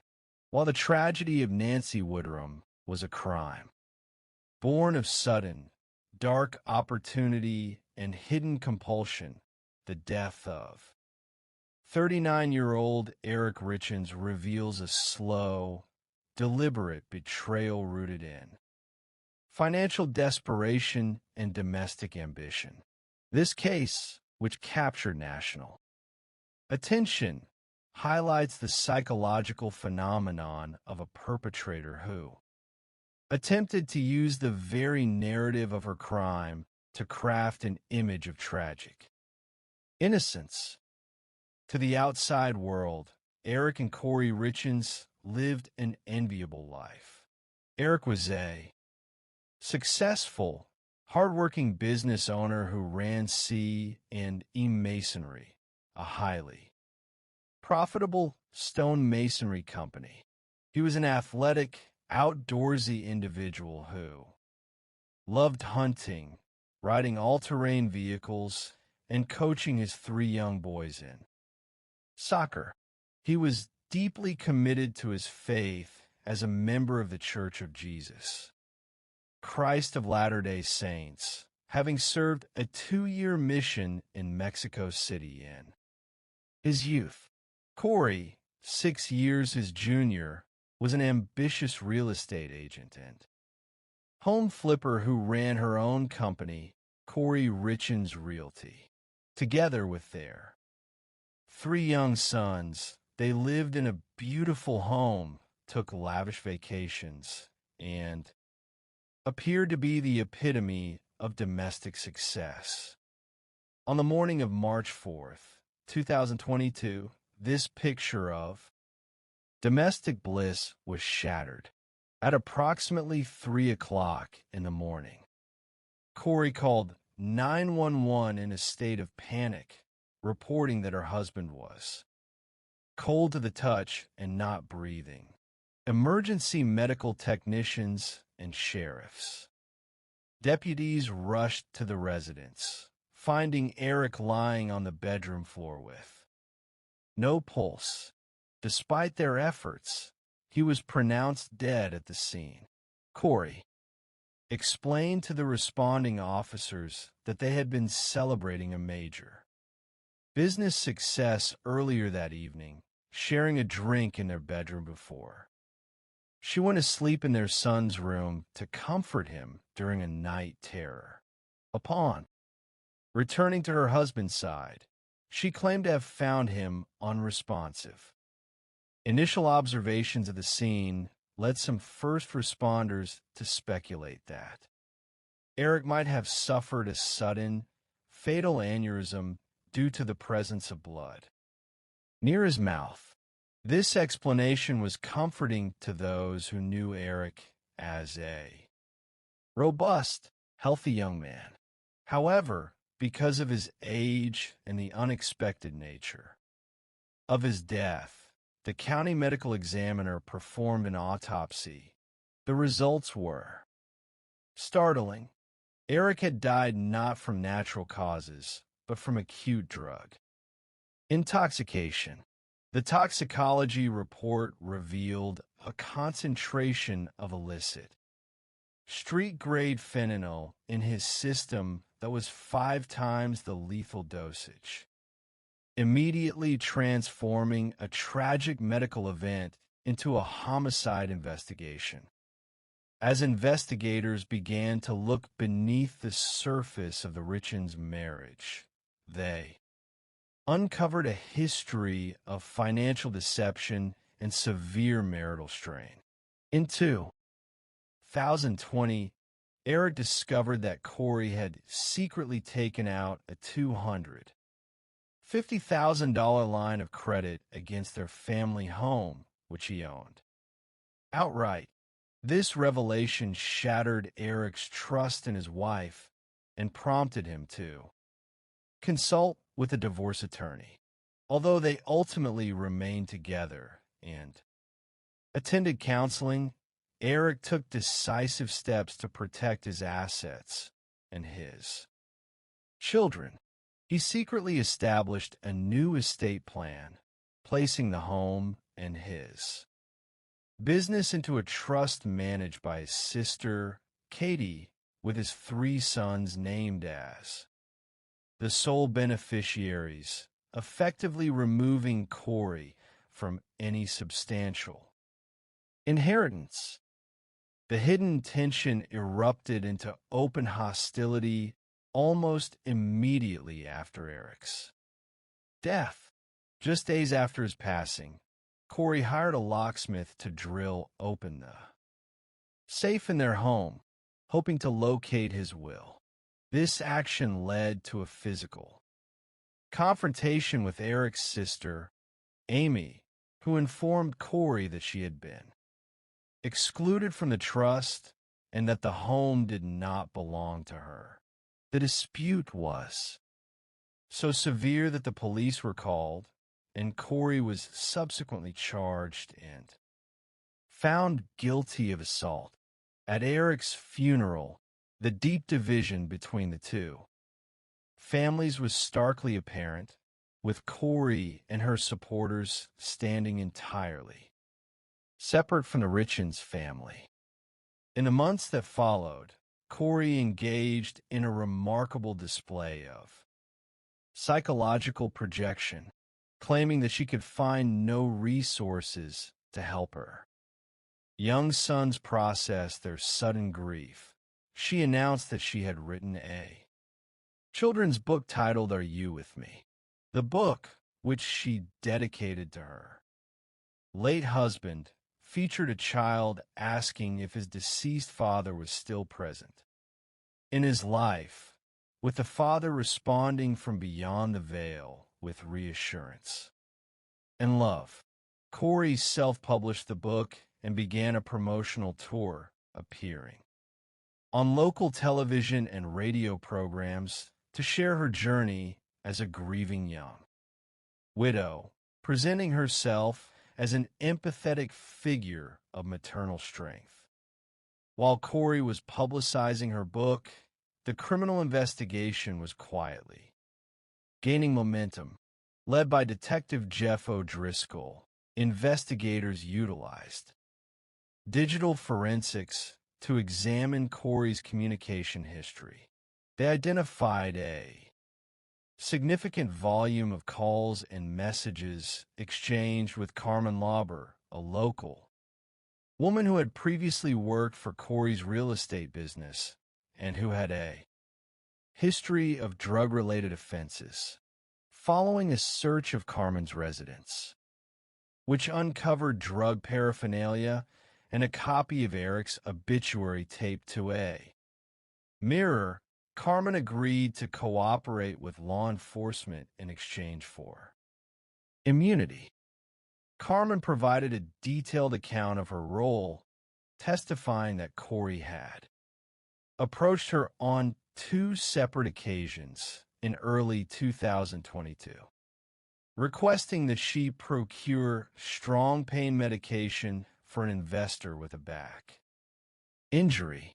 Carmen explained that she had obtained the pills, which were later identified as illicit fentanyl from a dealer named Robert Crozier, and had delivered them to Corey. According to Carmen, after the first delivery, Corey complained that the medication was not strong enough and requested a more potent dose, which was delivered on February 26th, just days before Eric's death. The drug transaction timeline aligned chillingly with a pattern of sudden, unexplained illnesses that Eric had experienced during a trip to Greece in 2019. Eric became violently ill after consuming a drink provided by Corey, later telling his sister Katie that he believed his wife had tried to poison him. More recently, on Valentine's Day in 2022, Corey had purchased a bagel sandwich for Eric. After taking a single bite, Eric suffered a severe allergic reaction, requiring the use of his son's epinephrine auto-injector and significant doses of antihistamines. He texted a friend afterward, stating that he believed his wife was trying to kill him. As investigators dug deeper, they uncovered a second powerful motive for the crime: a clandestine, years-long affair between Corey and a handyman named Josh Grossman. Their text messages, which were recovered by digital forensics, revealed a passionate and intense relationship. Corey wrote frequently of her desire to be with Josh, expressing dissatisfaction with her marriage and dreaming of a future where they would live together on the Midway mansion property. In a text sent less than 48 hours before Eric's death, Corey urged Josh to hang in until Friday, promising him that life was about to change. Following her arrest on May 8th, 2023, Corey was held in the Summit County Jail. While in custody, a routine search of her cell uncovered a highly damaging piece of evidence, a handwritten 4-page letter hidden in her quarters. The letter, which the prosecution referred to as the walk the dog letter, contained detailed instructions for her mother to relay to her brother, Ronnie. In it, Corey instructed her brother to testify falsely that Eric had confessed to obtaining pain pills and fentanyl from ranch workers in Mexico, an obvious attempt to fabricate an alternative explanation for the source of the drugs that killed him. The trial of Corey Richins began in Heber City, Utah, attracting intense public interest. The prosecution, led by Brad Bloodworth, presented a comprehensive case detailing her massive financial debts, her calculated purchase of fentanyl, her secret affair, and the prior attempts on Eric's life. Powerful testimonies were delivered by Eric's sister Katie, Carmen Lauber, and Josh Grossman, who wept openly on the stand as his intimate text messages with Corey were displayed for the jury. In a surprising legal maneuver, the defense chose to rest their case without calling any witnesses, relying entirely on their cross-examination to argue that the prosecution had failed to prove how the drugs were administered. After a brief deliberation of less than 3 hours, the 8-member jury returned a unanimous verdict, finding Corey Richins guilty of aggravated murder and all remaining charges.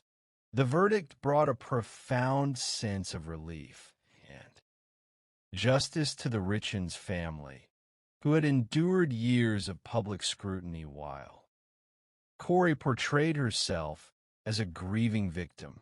Corey was returned to custody to await sentencing, facing a maximum penalty of life in prison without the possibility of parole. Eric's children, who had been the central focus of his life, were placed in the care of his family, ensuring they would grow up surrounded by the love and values their father had cherished. When we examine these two cases side by side, we are reminded of the classic lessons of criminal psychology. Both Carlo Fuentes Flores and Corey Richens operated under the hubris that their carefully constructed public personas would shield them from suspicion. Carlo believed that his reputation as a polite, hardworking painter would prevent anyone from looking closely at his dark, nocturnal habits. Corey believed that her ambition, her success as a businesswoman, and her talent as a writer could allow her to script her own narrative of grief and escape the consequences of a calculated murder. Ultimately, both individuals were undone by the silent, objective evidence they left behind. In Paso Robles, it was a digital footprint in the form of a geofence and a microscopic trace of genetic material on a pillow. In Summit County, it was a trail of deleted text messages, financial ledgers, and the precise science of toxicology.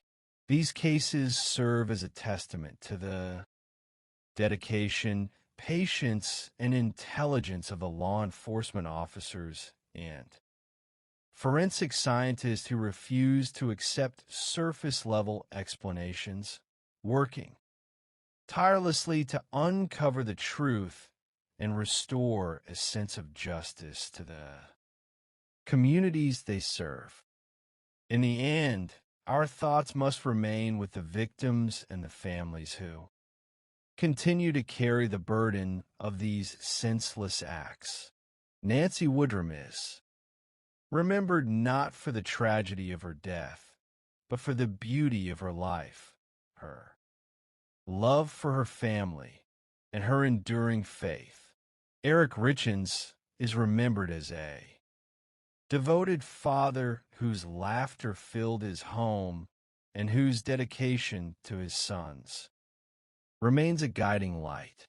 By honoring their memories and ensuring that the truth is told, we affirm the triumph of justice, empathy, and the enduring strength of the human spirit over the calculated shadows of deceit. The human mind possesses an extraordinary capacity for both creation and destruction, often hiding its darkest impulses behind a carefully constructed facade of virtue, success, or profound grief. In the annals of criminal psychology, the most chilling cases are not those born of sudden, explosive passion, but those meticulously planned in the quiet corners of a calculating mind. These are the narratives of individuals who believed they could outsmart the collective wisdom of forensic science, the dedication of law enforcement, and the intuitive boundaries of human empathy. By examining the intricate details of two distinct investigations, we can begin to understand the psychological anatomy of deception, the vulnerabilities that lead to criminal downfall, and the tireless efforts of those sworn to protect the innocent.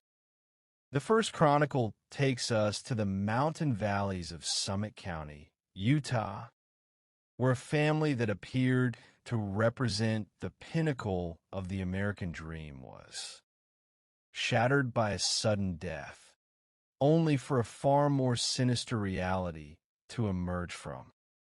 The shadows. The second chronicle unfolds amidst the sun-drenched vineyards and oak-lined hills of Paso Robles, California, where a beloved community fixture vanished from her peaceful sanctuary, triggering an investigation that pushed the boundaries of modern digital forensics. In both instances, the perpetrators operated under the illusion of their own exceptionalism, believing that their public masks would forever shield them from the consequences of their private actions. Yet, as both cases demonstrate, the truth has a persistent, inevitable way of breaking through the most elaborate deceptions. In the mountain town of Heber City, Utah, and the surrounding affluent communities near Park City, Eric Richins was known as a man of substance, vitality, and deep devotion. Raised in a family that valued hard work, faith, and the rugged beauty of the Western landscape, Eric grew up working on his family cattle ranch.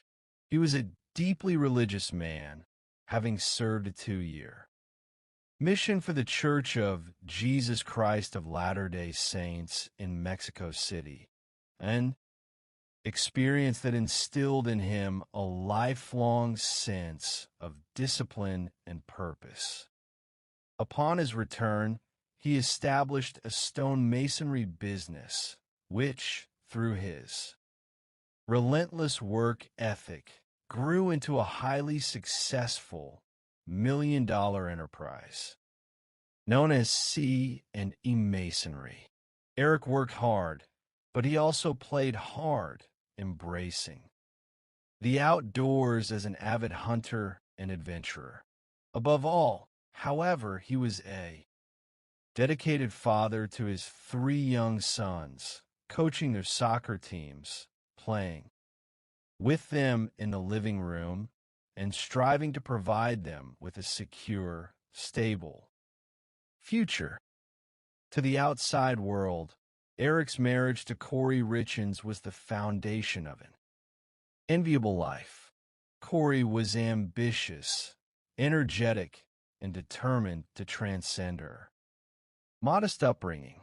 Having spent her youth cleaning the sprawling mansions of the wealthy in Park City, she harbored a deep-seated desire to occupy those spaces. Not as a laborer, but as an owner. She entered the real estate market with a home-flipping business, quickly expanding her operations to manage multiple renovation projects simultaneously. On social media and within their community, the couple and their 3 sons, aged 10, 9, and 6, presented an image of flawless domestic bliss. They traveled, dined at expensive restaurants, and lived in a beautiful home. It was a picture-perfect portrait of success. This carefully curated image was shattered in the early morning hours of March 4th, 2022, at a little after 3 o'clock in the morning. Corey Richins placed a frantic call to 911, reporting that her husband was cold to the touch and not breathing. When emergency medical personnel and law enforcement officers arrived at the family residence, they found a chaotic and tragic scene. In a master bedroom, Eric lay on his back on the floor, lifeless. Paramedics immediately initiated cardiopulmonary resuscitation, utilizing a mechanical chest compression device that filled the room with a rhythmic, mechanical sound, but it was already too late. At 3:58 in the morning, Eric Richins was officially pronounced dead. In those initial, frantic moments, Corey provided responding officers with a narrative that seemed to explain the sudden tragedy. She explained that they had been celebrating a significant financial milestone for her real estate business. Earlier that evening, to toast the occasion, she had prepared a mixed drink for her husband, which they consumed in their bedroom around 9 o'clock. Afterward, she claimed she went to sleep in one of her children's bedrooms because her young son was experiencing night terrors. When she woke up in the middle of the night and returned to the master bedroom, she touched Eric and realized he was unresponsive. She also mentioned to the officers that Eric occasionally consumed tetrahydrocannabinol gummies to aid his sleep, though she was uncertain if he had done so that night. The sudden death of a healthy, athletic 39-year-old man naturally raised immediate questions because of his age and the unexpected nature of his passing. The county coroner's office was legally required to conduct a forensic autopsy in the days immediately following the death. Before any scientific results were finalized, a tentative hypothesis of a brain aneurysm was discussed. Among some of the first responders, a theory that Corey's mother and sister-in-law overheard and began a process. To those who loved Eric, the idea of an aneurysm was devastating, but seemingly the only logical explanation for how such a robust life could be extinguished so abruptly. During this period of profound shock, Corey's behavior began to draw the attention of those close to the family, rather than withdrawing in private mourning. She appeared remarkably focused on the practical and financial implications of her husband's passing. Within 48 hours of Eric's death, an intense confrontation erupted at the family home between Corey and Eric's sister, Amy. Corey had summoned a locksmith to drill open a home safe in search of Eric's will. When Amy discovered this, she was outraged, informing Corey that Eric had secretly established a trust and a will that effectively excluded her from his estate, naming his sister Katie as the executor and trustee for the benefit of his 3 sons. The argument escalated to the point where law enforcement was called, and Corey was subsequently charged with and found guilty of assault. This confrontation revealed a deep, hidden rift within the marriage that the public had never seen. In the years leading up to his death, Eric had grown increasingly concerned about Corey's financial decisions. In 2020, he discovered that she had secretly secured a $250,000 line of credit against their family home, which he solely owned, by forging his signature. This discovery shattered Eric's trust and prompted him to consult a divorce attorney, although they ultimately chose to remain together and attend marital counseling. Eric took decisive steps to protect his assets for his children, changing his estate plan to ensure that his business, his properties, and his wealth would be held in a trust controlled by his sister, rather than passing directly to Corey. While the financial legal battles began to brew, Corey pivoted to a new role. The grieving author, she announced that she had struggled to find appropriate literature to help her young sons process the devastating loss of their father. To fill this perceived void, she wrote and self-published a children's grief book titled, Are You With Me? The book, written from the perspective of a young boy wondering if his deceased father is still present in his life, featured illustrations of their family and a poignant dedication to her husband.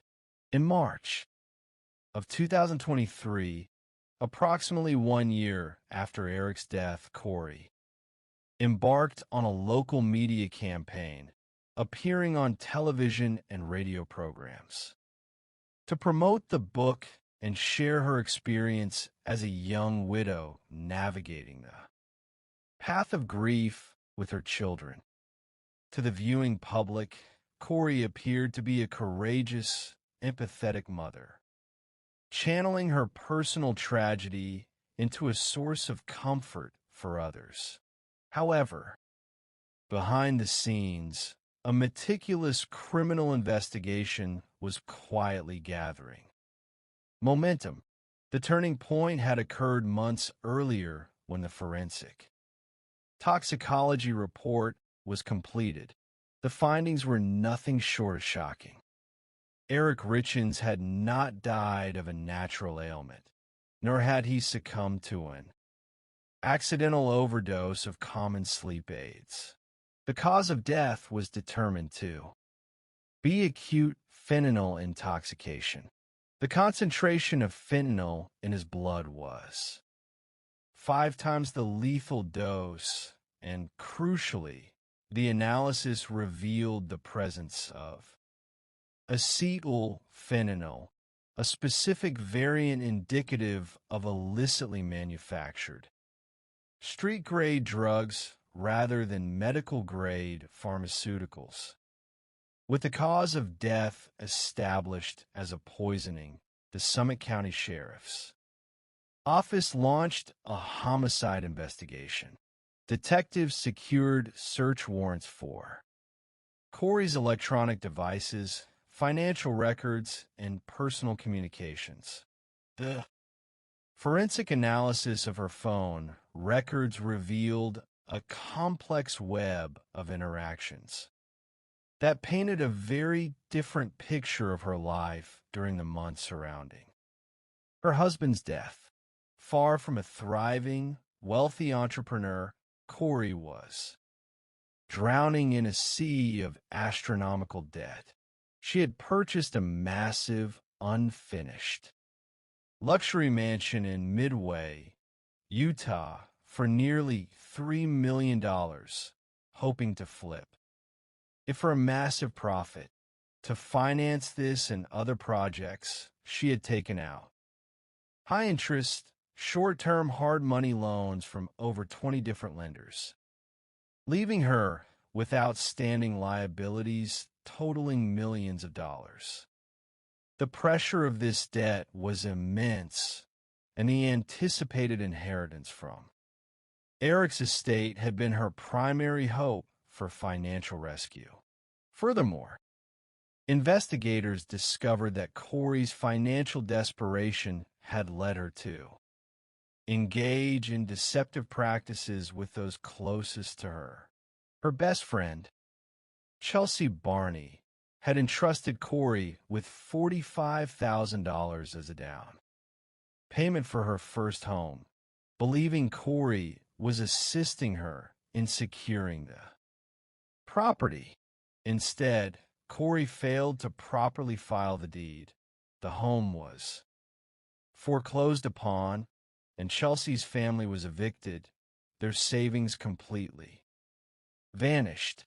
Another family, who purchased a remodeled home from Corey, filed a lawsuit after discovering extensive toxic mold behind the walls, which had caused severe health issues for their children, leading to their financial ruin. As detectives dug deeper into Corey's communications, they identified a key figure in her network, a woman named Carmen Lauber. Carmen, who had worked for Corey's family cleaning homes and properties, had a history of involvement with illicit drugs. When investigators examined the text messages between Corey and Carmen, they discovered a series of highly suspicious exchanges in the weeks leading up to Eric's death. Recognizing the significance of this connection, a new lead detective, Jeff O'Driscoll, took over the case with a fresh perspective. He utilized a probation violation to search Carmen's residence, where officers discovered drug paraphernalia, an unauthorized firearm, and most chillingly, a copy of Eric's obituary taped to a mirror. Faced with the prospect of significant prison time for drug and weapon charges, Carmen agreed to cooperate with the prosecution. She provided detectives with the missing link in the chain of evidence. Carmen revealed that Corey had approached her on multiple occasions, asking her to procure strong prescription pain medication, specifically requesting the Michael Jackson stuff, which is a common street reference to powerful sedatives or fentanyl. Carmen admitted that she had purchased fentanyl pills from a local dealer named Robert Crozier and delivered them to Corey. According to Carmen, after the first delivery in early February, Corey contacted her again, stating that the pills were not strong enough and requesting a more potent batch, which Carmen delivered on February 26th, just days before Eric's fatal poisoning. This timeline of drug acquisition aligned precisely with physical events in the Richens household. On Valentine's Day of 2022, only weeks before his death, Corey had purchased a sandwich from a local diner and left it for Eric with a romantic note. After taking a single bite of the sandwich, Eric became violently ill. He exhibited signs of a severe allergic reaction, requiring the use of his son's epinephrine auto-injector and a heavy dose of antihistamines before falling into a deep, prolonged sleep. When he awoke, he texted a friend, stating that he believed his wife had tried to poison him. In May of 2023, shortly after her television appearances, promoting her book on grief, Corey Richens was arrested and charged with aggravated murder and multiple counts of possession of controlled substances with the intent to distribute. The arrest sent shockwaves through the community and captured national headlines. The contrast between the gentle, maternal figure presenting a book on children's grief and the accused murderer was deeply disturbing. As the legal proceedings moved forward, prosecutors presented evidence from a pretrial bail hearing that further illustrated Corey's consciousness of guilt. Forensic analysts revealed that after investigators executed the initial search warrant on her home, Corey had conducted a series of highly incriminating internet searches on her phone. She had searched for terms such as luxury, prisons for the rich in America, can police uncover deleted messages on an iPhone? What does a poisoning show up as on a death certificate? And what is a lethal dose of fentanyl? While the defense argued that these searches were merely the reaction of an innocent person trying to understand the allegations. Against her, the prosecution maintained they were the actions of a guilty individual realizing the digital net was closing around her. Furthermore, during her incarceration at the Summit County Jail, a routine search of Corey's cell uncovered a handwritten, 4-page letter hidden inside. Her legal documents, written to her mother, the letter, which began with the phrase, "walk the dog," instructed her mother to tell her brother Ronnie to testify to a fabricated story. The proposed narrative claimed that Eric had told Ronnie he obtained pain pills and fentanyl from ranch workers in Mexico, thereby offering an alternative explanation for how the lethal drug entered Eric's system. The prosecution immediately flagged this as clear evidence of attempted witness tampering, while the defense claimed it was merely a draft of a fictional manuscript Corey was writing. In March of 2024, the state amended the charges to include attempted murder, specifically relating to the Valentine's Day sandwich incident. Shortly thereafter, a new layer of motive was revealed when investigators identified a man named Josh Grossman, a handyman whom Corey had hired to work on her renovation projects. A forensic analysis of their daily text messages revealed that Corey and Josh had been engaged in a passionate, years-long affair. The messages demonstrated that Corey was deeply in love with Josh, expressing a desire to escape her marriage and build a future with him at the Midway Mansion. In one particularly poignant exchange sent less than 48 hours before Eric's death, Corey urged Josh to hang in there until Friday, promising that life is going to be different. The trial of Corey Richens began in a small courthouse nestled in the mountains near Park City. The prosecution, led by Brad Bloodworth, presented a meticulous case over 13 days, detailing the astronomical debt, the secret affair, the acquisition of fentanyl through Carmen Lauber, and the chilling timeline of the poisoning.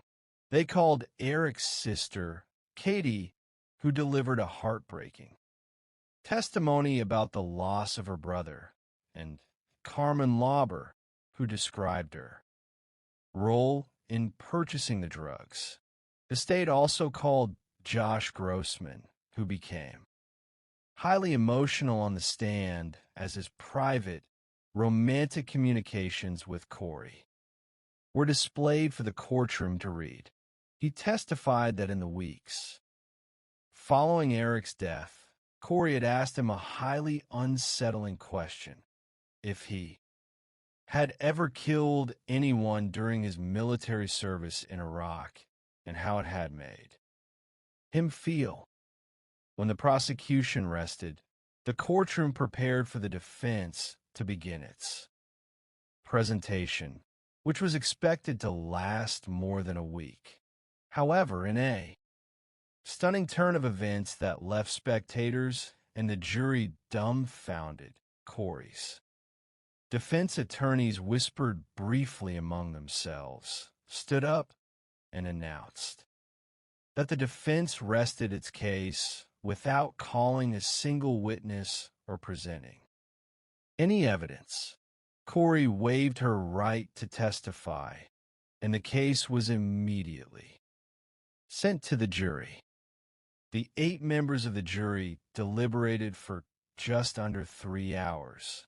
Their discussion was robust and thorough, focusing on the weight of the circumstantial and physical evidence presented by the state. When they returned to the courtroom, the verdict was unanimous. Corey Richins was found guilty of aggravated murder and all other remaining charges. Outside the courthouse, Eric's family embraced, expressing a profound sense of relief that justice had finally been served for a man whose life was cut short by greed and calculated betrayal. Eric's 3 sons, the innocent victims at the heart of this tragedy, were subsequently adopted by one of his sisters, finding refuge in a loving, stable environment far removed from the deception that had defined their mother's hidden life. The psychological profile of Corey Richins reveals a classic study in narcissistic entitlement and the delusion of control. She believed that she could construct a reality entirely of her own choosing, manipulating both people and financial systems to achieve her desires. When that constructed reality began to collapse under the weight of debt, she viewed her husband not as a partner, but as an obstacle to be removed and a financial resource to be exploited. Her decision to write a children's book about grief is perhaps the ultimate manifestation of this pathology, an attempt to perform the role of the victim so convincingly that she could escape suspicion while simultaneously profiting from a tragedy she had orchestrated. But as the meticulous work of the Summit County detectives demonstrated, the digital and forensic footprints we leave behind are far more permanent than the temporary masks we choose to wear. While the mountains of Utah were still processing the resolution of the Richins case, a parallel drama of tragedy, technology, and justice was unfolding along the Central Coast of California. In the scenic community of Paso Robles, nestled between San Francisco and Los Angeles, the landscape is defined by rolling hills, ancient oak trees, and sprawling vineyards. It is a place of natural beauty and quiet retreat, where residents value their privacy and the tight-knit bonds of their community. It was here, down the secluded El Faro Road, that 62-year-old Nancy Woodrum made her home. Nancy was a woman of deep faith, immense kindness, and resilient spirit. A professional hairdresser for over 40 years, she operated a popular downtown salon called The Strand, where she transformed her clients' appearance while offering them a listening ear and a generous heart. Nancy had survived a series of profound personal tragedies in her life: the loss of an infant son, the death of her teenage daughter Amy from cystic fibrosis, and the sudden passing of her husband Robert from a heart attack. Through it all, her devout faith as a Jehovah's Witness sustained her, providing her with a hopeful perspective on life and a desire to share her beliefs with others. In 2006, Nancy and her late husband had purchased a rural property on El Faro Road, which they lovingly remodeled. Eventually, the beautiful 2-story Victorian home was converted into a popular vacation rental known as Paradise Ranch, while Nancy lived in a smaller, secluded cottage on the property. On Friday, May 4th, 2018, a large group of wedding guests including the bride and her bridesmaids, checked into the main house at Paradise Ranch to celebrate a vineyard wedding. Nancy welcomed them with her characteristic warmth, introducing herself and ensuring they had everything they needed for their special weekend. The peace of Paradise Ranch was shattered the following day. On Saturday, May 5th, Nancy's daughter, Amanda, grew concerned when her mother failed to appear for a scheduled morning Bible study, an absence that was entirely out of character for the deeply disciplined Nancy. Amanda contacted a neighbor who went to check on Nancy's cottage. The neighbor discovered the front door wide open, the television blaring, and no sign of Nancy. When Amanda arrived at the scene, she was met with a chilling sight. While her mother's purse, keys, cell phone, and vehicles were all present on the property, the bedding from Nancy's bed was missing.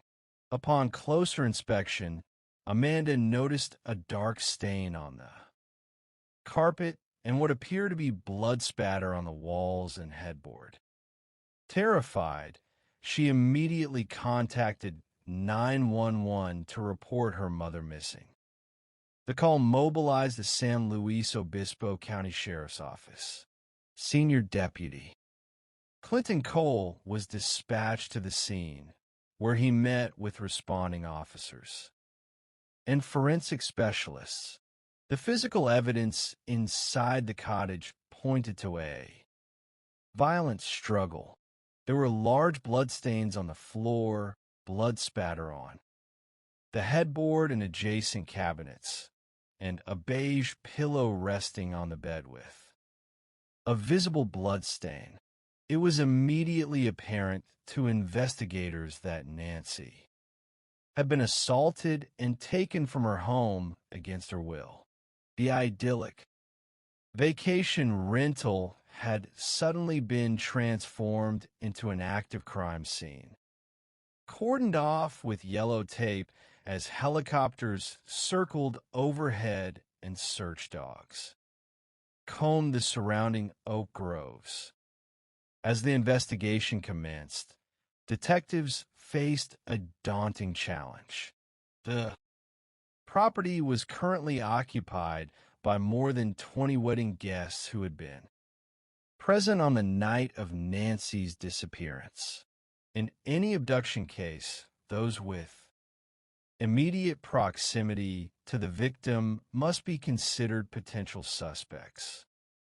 Investigators began the grueling process of interviewing every guest, mapping their movements on the night of the crime, and searching the property for additional clues.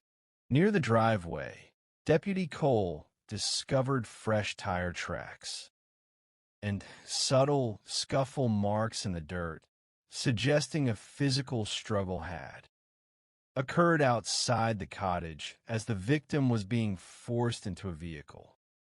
The urgency of the search was amplified by the discovery of crucial evidence. Miles away, that same evening, an officer with the California Highway Patrol located a pile of discarded bedding and clothing on the side of La Ponza Road, approximately 6 to 7 miles from Paradise Ranch. The items included a gingham print sheet, a pillow, a woman's dress, shorts, and a shirt.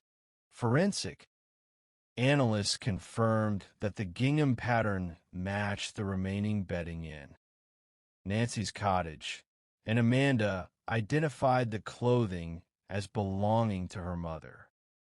The presence of bloodstains on the recovered sheets suggested that Nancy had been wrapped in the bedding to facilitate her transport, either severely injured or deceased. As detectives worked to eliminate the wedding guests from their suspect pool, one particular individual drew temporary suspicion. He had remained at the property during the rehearsal dinner on Friday night, while the rest of the party was away, and his initial interactions with investigators were defensive and uncooperative. Recognizing the need for absolute certainty, detectives traveled to his residence in Northern California to conduct a follow-up interview. Ultimately, the man's wife provided photographic evidence confirming he had indeed attended the dinner, and he voluntarily provided a deoxyribonucleic acid sample, clearing him of any involvement. With the wedding party cleared, investigators turned their attention to other individuals who had recently accessed the property. Nancy had recently decided to sell Paradise Ranch to focus full-time on her religious ministry, and numerous contractors, painters, and plumbers have been working on the estate to prepare it for escrow. Among them was Sean Bloom, a general contractor who had recently been fired by Nancy after a contentious dispute over unpaid work. Text messages on Nancy's phone revealed that Sean had threatened legal action, providing a potential motive of anger and financial dispute. Sean was brought in for questioning, but he cooperated fully and voluntarily submitted his deoxyribonucleic acid, which did not match the evidence found at the scene. Investigators also had to explore more painful possibilities, including potential conflicts within Nancy's own family. Nancy's son, Chad, had been estranged from his mother for several years due to personal and religious differences. A forensic analysis of Nancy's phone revealed that Chad had sent her the final text message she received on the night of her disappearance. Chad was highly distrustful of law enforcement and refused to provide a deoxyribonucleic acid sample. Detectives placed him under surveillance, and after observing him consume several beers and drive with an open container, they arrested him. Although the traffic charge was minor, investigators were able to secure the beer bottles he had discarded, extracting his deoxyribonucleic acid. For comparison, the results cleared him of any connection to the crime scene. By the end of the first week, the investigation had reached a frustrating plateau. Hundreds of hours of search efforts across the rugged terrain, riverbeds, and foothills of Paso Robles had yielded no sign of Nancy. However, forensic technicians working in the county crime lab had made a significant breakthrough by examining the bloody pillow found on Nancy's bed from a high angle. A technician named Janine identified what appeared to be a partial bloody handprint. The laboratory successfully extracted an unknown male deoxyribonucleic acid profile from the center of that handprint. The profile was entered into the national database, but it yielded no matches indicating that perpetrator had no prior felony record. Faced with a stalling investigation and a community growing increasingly anxious, the sheriff's office decided to employ a pioneering digital forensic technique, geofencing. This relatively new technology allowed investigators to present a search warrant to Google requesting anonymous location data for any cellular devices that had been active within a specific virtual boundary around Nancy's cottage during the critical hours of her disappearance. The success of this technique relied heavily on establishing a precise timeline. Investigators examined Nancy's phone records and made a crucial discovery. At exactly 12:17 in the morning on Saturday, May 5th, an attempt had been made from Nancy's phone to dial 911. The call lasted for 0 seconds, indicating it had been disconnected almost instantaneously. This offered a definitive timestamp for the attack. When Google returned the geofence data, investigators carefully analyzed the results. Amidst the devices belonging to the sleeping wedding guests, they identified a single, unidentified device that had pinged within the immediate vicinity of Nancy's cottage at 1:33 in the morning and again at 1:52 in the morning. By securing a follow-up warrant for the subscriber, information associated with that specific device number, detectives finally obtained a name, Carlo Fuentes Flores. The name was immediately recognized by investigators. Carlo Fuentes Flores was a local painter who had been hired to work on the decks of the main house at Paradise Ranch in the weeks leading up to the disappearance. During the initial phase of the investigation, a detective had conducted a brief, routine phone interview with Carlo, during which he appeared mild-mannered, polite, and entirely cooperative. He had mentioned that Nancy was very kind to him, even giving him tamales and reading scriptures with him while he worked. There had been no reason to suspect him. Now, however, the digital evidence placed his phone at the crime scene in the middle of the night. Detectives began a deep dive into Carlo's background and digital footprint. To those who knew him in the construction trades, Carlo was a devoted family man, a loving father to his young daughter, and a highly professional, meticulous painter. But a forensic analysis of his Google search history revealed a hidden, darker aspect of his personality. In the months leading up to the crime, Carlo had conducted frequent searches for explicit videos involving older women, specifically using terms related to mature individuals. Given that Nancy was approximately 15 to 20 years older than Carlo, this search history suggested a specific psychological obsession. Furthermore, investigators discovered that Carlo frequently sought out adult escort services and had recorded numerous surreptitious videos of his sexual encounters on his phone.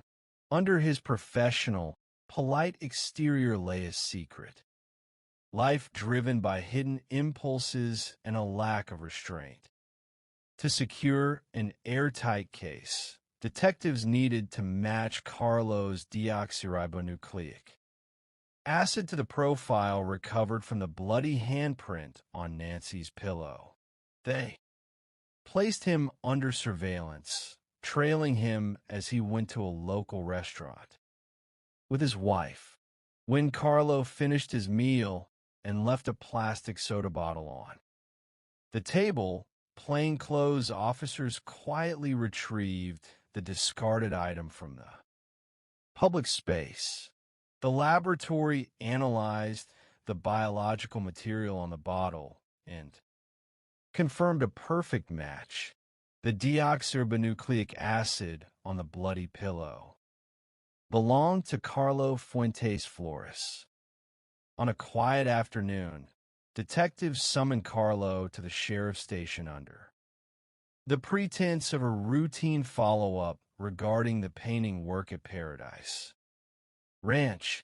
In the interrogation room, Deputy Cole and his partner began a carefully structured interview, gradually placing Carlo on the property and establishing his familiarity with the layout of Nancy's cottage. Carlo maintained his polite, cooperative demeanor, reiterating that he had no knowledge of what had happened to Nancy. Then the detectives shifted their strategy. They confronted him directly with the scientific reality. They had recovered his deoxyribonucleic acid from the blood inside Nancy's bedroom. At that moment, the psychological mask shattered. Carlo's posture collapsed, his breathing quickened, and he whispered, "I made a mistake." In his initial attempt to minimize his culpability, Carlo presented a fabricated story. He claimed that he had returned to the property late at night to retrieve a ladder for a job the following morning. While backing up his truck in the darkness, he claimed he accidentally struck Nancy, who had walked outside. In a panic, he said he carried her back inside her cottage, where she collapsed and died. The detectives, experienced in the psychology of interrogation, recognized this as a common defensive mechanism where a suspect admits to a lesser accidental crime to avoid the consequences of a far more serious intentional act. They pushed back on the physical impossibility of his narrative, pointing to the blood spatter patterns and the presence of his handprint on the pillow. Under continued questioning, the truth finally emerged. Carlo admitted that he had traveled to Paradise Ranch that night with the explicit intention of forcing himself upon Nancy, driven by a delusional belief that her previous kindness and hospitality had been a form of flirting. He entered her cottage while she slept, attacked her, and subjected her to a brutal assault. When Nancy attempted to dial 911, he grabbed the phone, terminating the call within a fraction of a second to prevent her from identifying him and destroying his public life. Carlo placed a pillow over her face and suffocated her. After taking her life, Carlo wrapped Nancy's body in her own bedding, loaded her into the bed of his truck, and drove east into the desolate wilderness of the Carrizo Plain, dropping her discarded sheets along the highway as he fled. The interrogation took a dramatic turn when Carlo offered to lead the detectives to the location where he had left Nancy's remains. Investigators placed him in a vehicle and embarked on a solemn, hour-long drive into the remote, arid landscape on the border of Kern County. The terrain was vast, featureless, and daunting, raising fears that after months of exposure to the elements and wildlife, the recovery might be impossible. Carlo directed the officers to several potential sites, his memory clouded by the darkness of the night of the crime. Finally, at a remote location far from the main road, Deputy Cole spotted a small, unnatural pile of stones. Upon closer inspection, investigators discovered Nancy's scattered skeletal remains. Carlo fell to his knees in tears, expressing what appeared to be a sudden wave of contrition, even asking the detectives to apologize to his young daughter on his behalf. Following his formal arrest, the legal process began. Carlo's defense team filed a motion to suppress his confession, arguing that because he was a native Spanish speaker, his Miranda warnings should have been administered in Spanish. However, prosecutors presented evidence, including recorded jail telephone calls between Carlo and his wife, demonstrating that he possessed a fluent, comprehensive command of the English language. The judge denied the motion, ruling that his constitutional rights had been fully preserved. To spare Nancy's family the prolonged trauma of a public trial, prosecutors offered a resolution that ensured maximum security without the necessity of a death penalty pursuit in a unique legal proceeding known as a slow plea. The prosecution presented its overwhelming physical, digital, and testimonial evidence directly to the judge, while the defendant waived his right to a jury trial. The judge reviewed the evidence and found Carlo Fuentes Flores guilty of first-degree murder with the special circumstance of murder committed during the commission of a rape. He was sentenced to life in prison without the possibility of parole. At the sentencing hearing, Amanda and her family delivered powerful victim impact statements confronting the man who had stolen a beloved mother, grandmother, and friend for a single night of lawless impulse.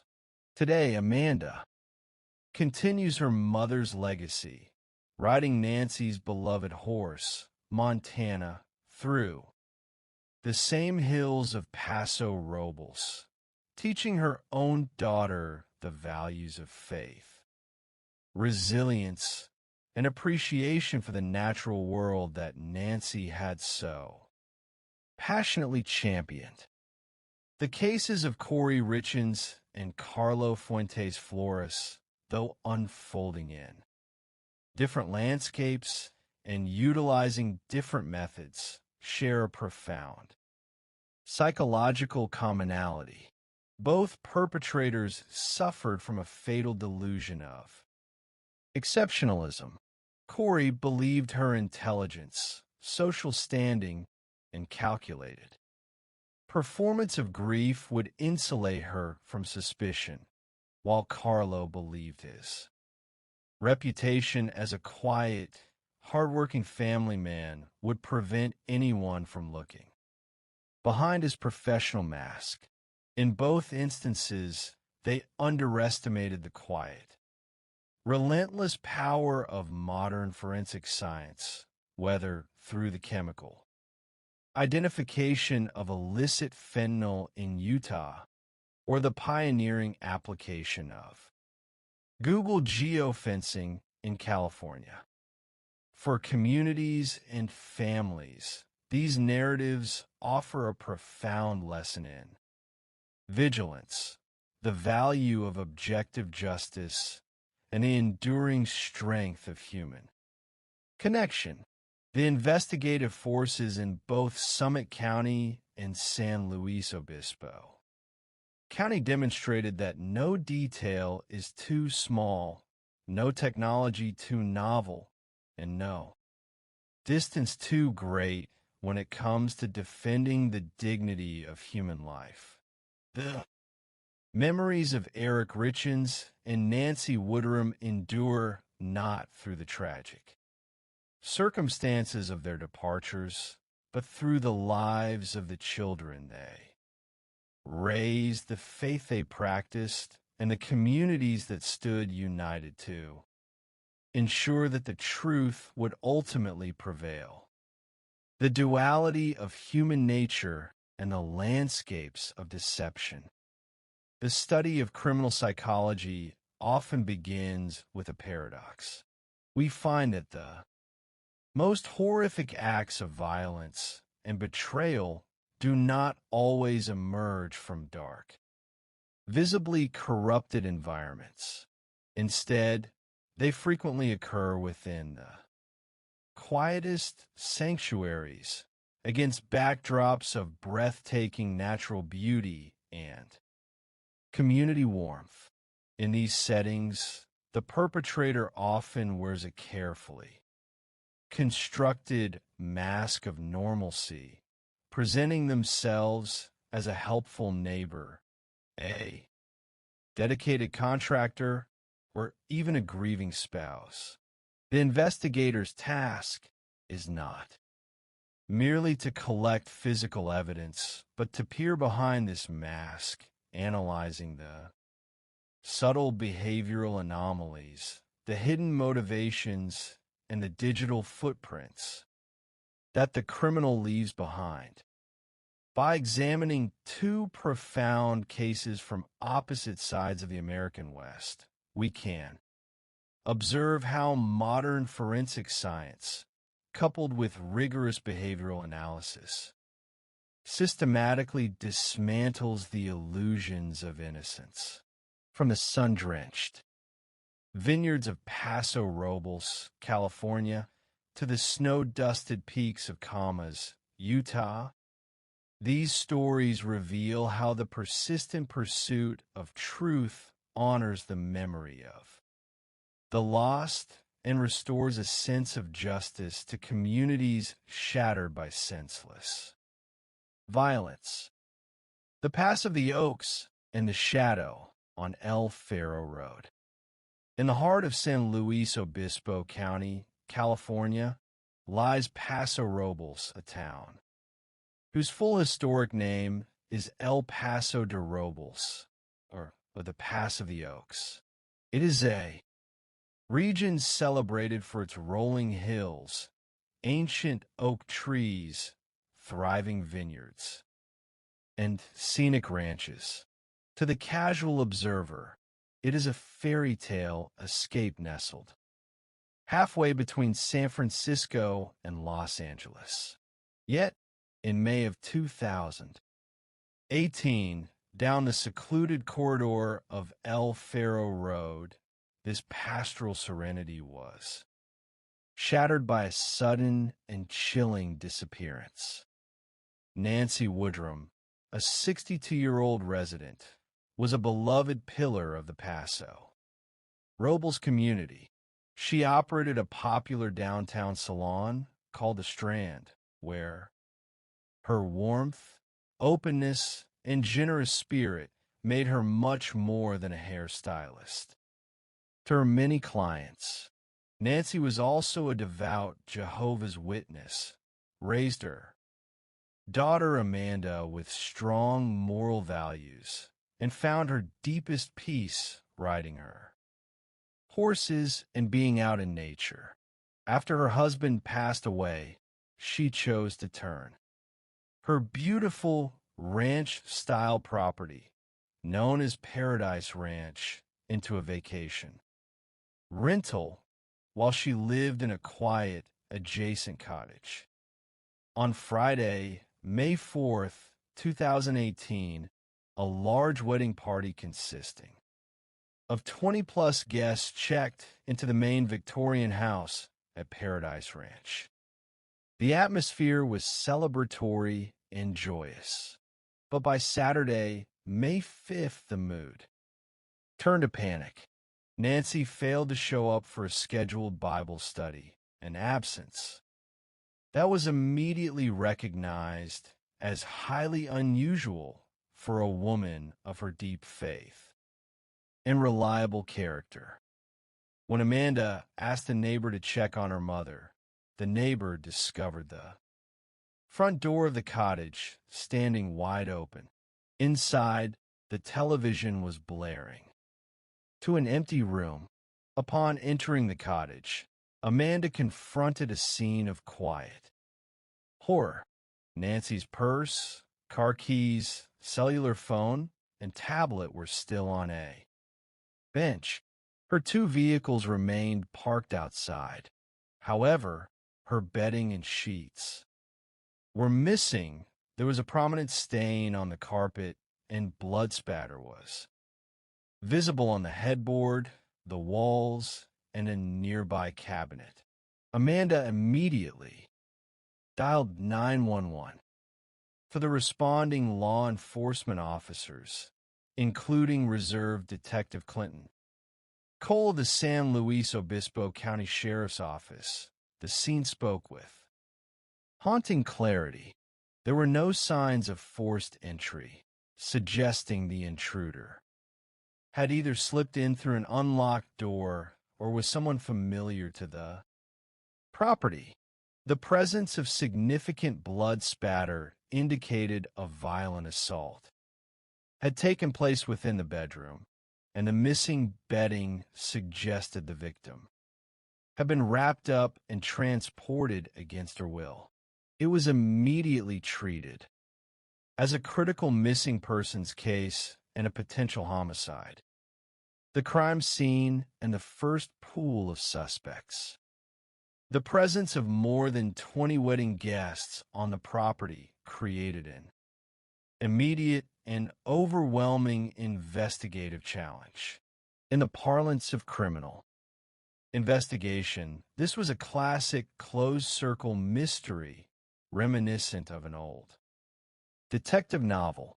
Every guest in the main house was a potential person of interest who had ready access to the property. As investigators began cataloging the physical space, they noticed fresh tire tracks in the driveway, alongside scuffle marks in the dirt, suggesting a physical struggle had occurred outside the cottage. Meanwhile, a critical piece of evidence was discovered inside the bedroom. A beige pillow with blood on one side and a faint, partial handprint on the other. Crime scene technician Janine Degnan climbed a ladder to photograph the pillow from a vertical angle, capturing the distinct pattern of a handprint. The theory emerged that this pillow had been used as a weapon to suffocate or smother the victim while she was bleeding.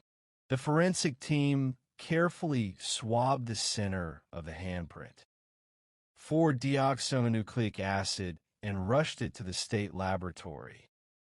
While the forensic team worked the cottage, a breakthrough occurred 6 to 7 miles away on La Ponza Road.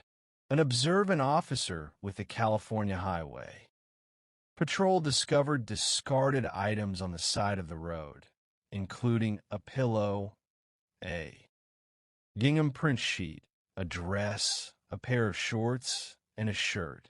When shown these items, Amanda confirmed with a heavy heart that they belonged to her mother.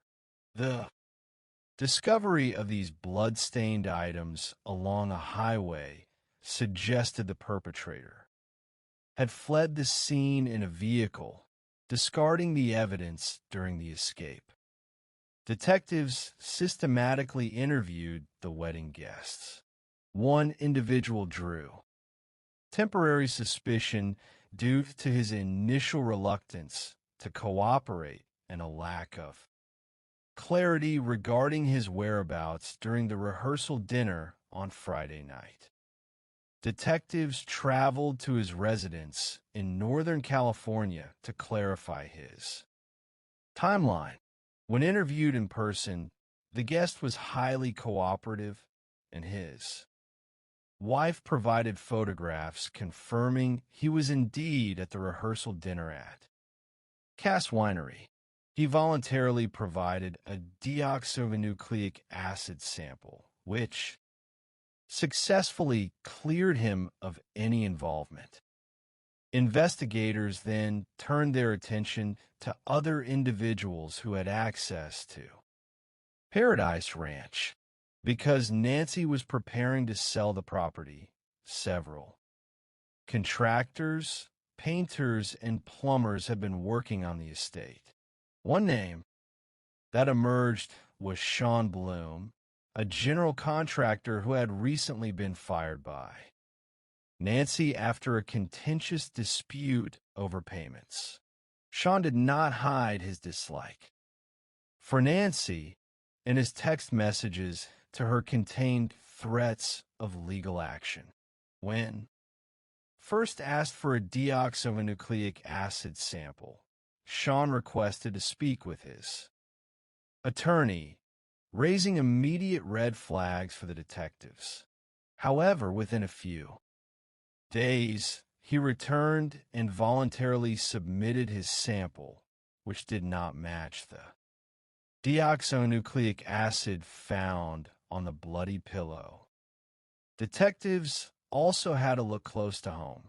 Tensions had existed between Nancy and her estranged son, Chad, who had grown bitter over religious differences and had cut off contact with his mother. Chad refused to provide a deoxyribonucleic acid sample, citing a general distrust of law enforcement. Detectives placed Chad under surveillance, watching him consume several beverages at a public establishment. When he discarded the bottles, investigators retrieved them and submitted them for analysis. Chad, too, was cleared. The investigation had stalled, and the community grew anxious as weeks turned into months with no sign of Nancy, the digital beacon of truth. When traditional investigative avenues are exhausted, modern technology often provides the key to unlocking a case. In late 2018, Sheriff's Department decided to employ a relatively new investigative tool, Google geofencing. To utilize this technique, investigators first needed to establish a precise window of time for the crime. A search of Nancy's telephone records revealed a highly significant anomaly. At 12:17 in the morning on Friday, May 4th, a 911 call was initiated from her phone but was disconnected. After 0 seconds, never successfully routing to dispatch, this aborted call provided a definitive timestamp for the initial assault.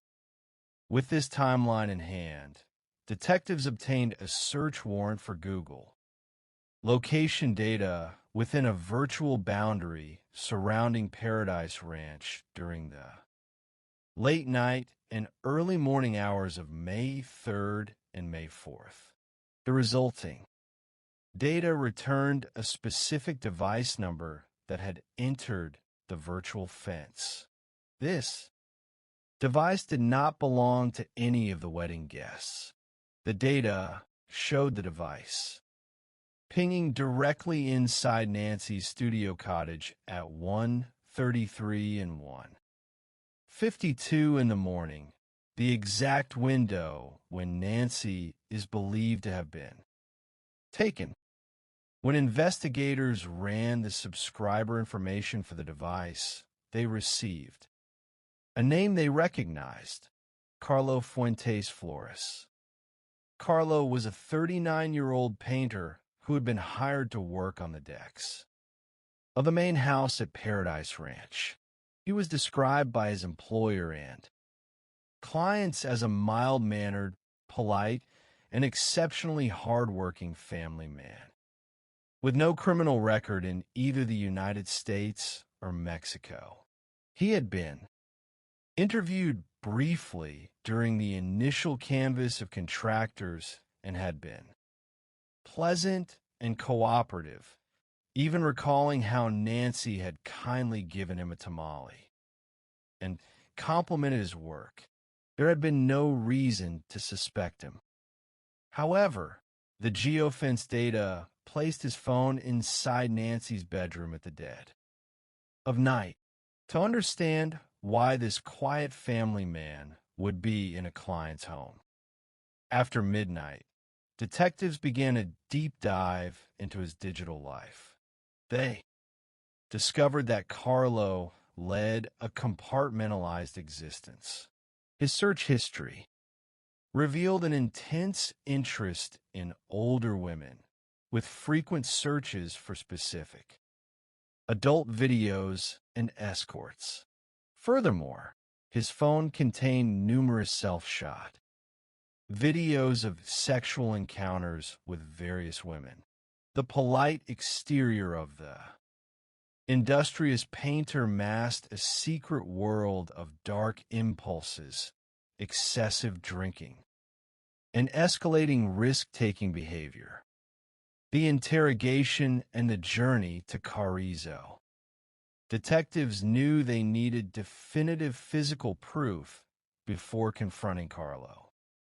They placed him under surveillance and followed him to a local restaurant where he had lunch with his wife when Carlo left a soda bottle on the table. Investigators retrieved it from the public space.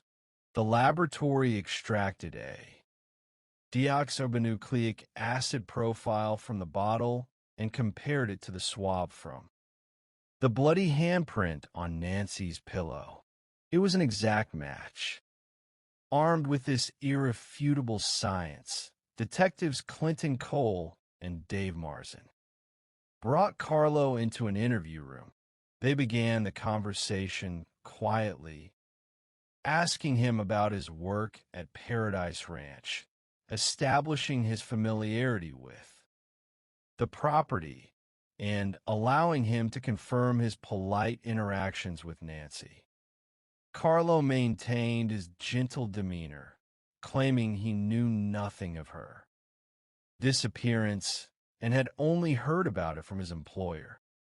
Then the detectives shifted the psychological pressure.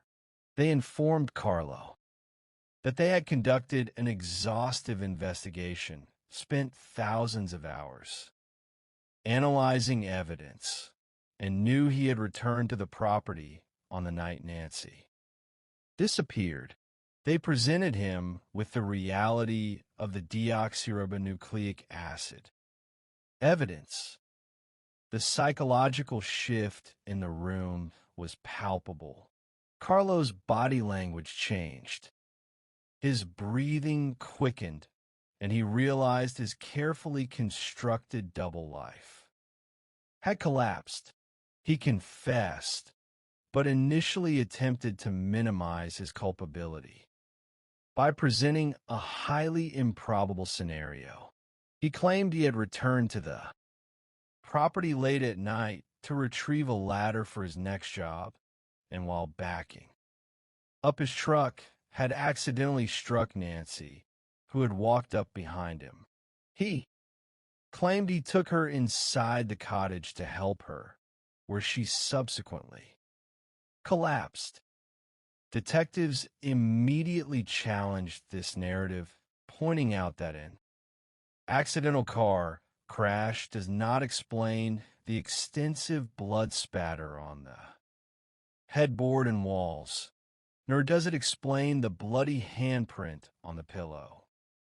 Under continued questioning, Carlo abandoned the accident story and admitted to the horrific truth.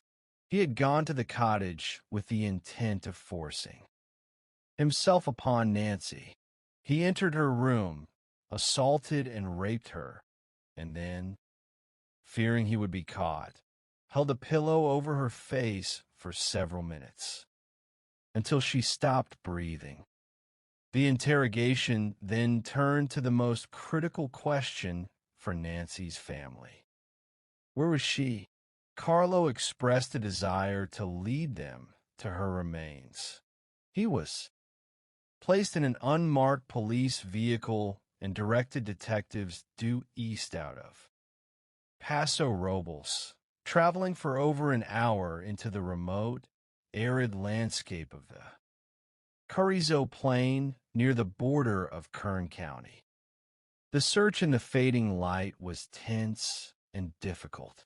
The topography of the Carrizo Plain is vast and uniform, covered in dry brush and low grass.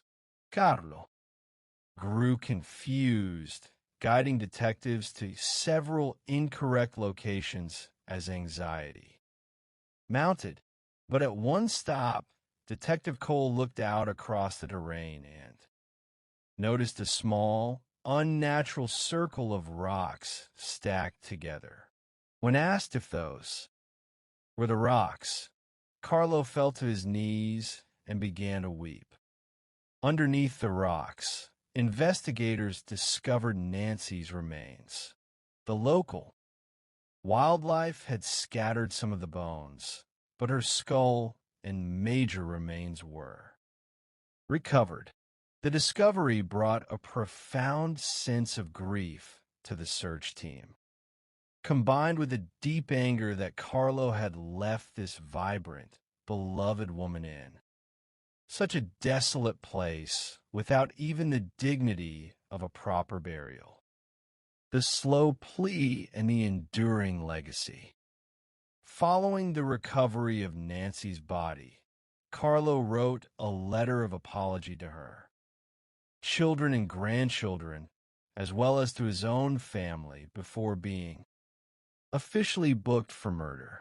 The legal proceedings, however, faced one final hurdle.